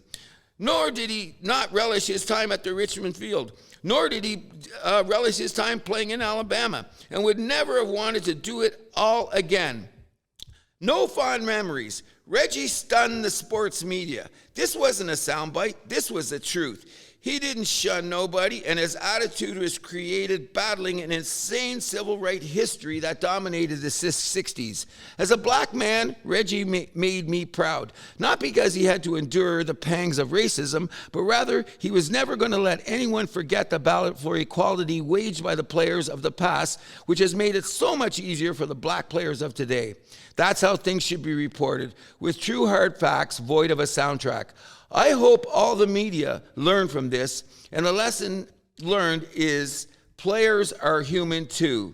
It's not about the soundbite or perceived to be shunned or annoyed by an attitude. Just a fact, please, so we can continue to enjoy instead of tearing apart those who bring us the joys of playing the highest level of competition. What do you think? I still disagree. I knew it was coming. I mean, I think it's a little outrageous, too, to compare McDavid and McElroy to the racist shit that Reggie went through. Okay, my point was this. These guys got teared apart because guys put things in their face and they ran. They didn't want to do it. Okay? They say, I'm getting out of here because I'm just going to lose. But McDavid didn't even have to say anything. He came out after the game. Okay, fine. So, okay, you can shake hands. You can come out later and do the interviews, but you can't come out to accept your trophy. I'm with him. That doesn't make any sense. I'm just a bad man. But anyway, the reason Be a gentleman. Say thank you. No one's ever called me a gentleman, so let's start with that. But no, just wait. The reason I brought up the Reggie Jackson part afterwards is because they went to Reggie. Hey, Reggie, what do you think about this? Did you think one media member was expecting that from Reggie Jackson? No. He shocked the world. And how did he shock him? The bold, hard truth. And sometimes the bold, hard truth is what causes all kinds of insanity in our media today. So sometimes I'm on the side of players. Let's get out of here before I say, fuck you, I hate your mother, hope you get hit by a dog, all that stuff. Well, maybe you should keep your temper in check then. I don't know what it feels like to miss two putts in the last 3 holes of a major. I don't know what it's like. You're also getting paid the big bucks. I want to know how it feels to come all the way back from 3 games to nothing and lose in one of the greatest games that you've said you ever seen in the finals. The emotional toll on you must be something I'll never feel. I get pissed off when we lose a beer league game, buddy. You know what I mean? So the reason I brought up the Reggie thing is I say sometimes the media gets what they deserve, not what they want. That's my point, kind of. You know what I mean? Fair enough, I guess. But McDavid, you should have accepted it, buddy. I knew I wasn't going to get away with it. In any event, that's just why we do this show, because we don't have to agree all the time, but we're going to present to you what we think is the most valid things that we see in the game, correct? Sure. That being, we can only give our opinions. That's all we can do, and opinions are like armpits. Everyone's got them. In any event, we should have a huge shout out to all the people that are going to celebrate Canada Day. Yes, sir. Very much excited. You know what I mean? Oh, Canada. The number one thing I'm going to say is be safe, have joy and peace, and don't drink and drive. Absolutely. Is that about all we can say about it? Just stay safe, people. Happy Canada Day to the Milani family, and I know the feeling is the same. And happy Canada Day to the Cruz clan. Thank you ever so much. Is there anything else we want to bring to the table? That's about it. Thank you for the show, buddy. Canada. Once again, I want to point out to everybody, if I didn't have this producer across the table, we wouldn't be as effective at what we were doing, and I mean that most sincerely. He's talking about the other producer here. Stop it. I'm not shunning you, and I don't think you have an attitude. Okay? I wouldn't dream of shunning you either, Cruz. Right on, buddy. It's been great. Anyways, anything else we're going to say before we go? That's about it. Then you know what we do. Hi, my name is Cruz. And I'm Andrew Milani. And what do? We keep the vibe alive. You can find The House That Happens on Podbean, Spotify, Amazon Music, iHeart Radio, Player FM, Samsung, Podchaser, Boomplay, YouTube, and SoundCloud. You can also follow us on Facebook, Instagram, and TikTok at The House That Happens, and follow us on Twitter at House Happens. You can also shoot us an email at thehousethathappens@gmail.com.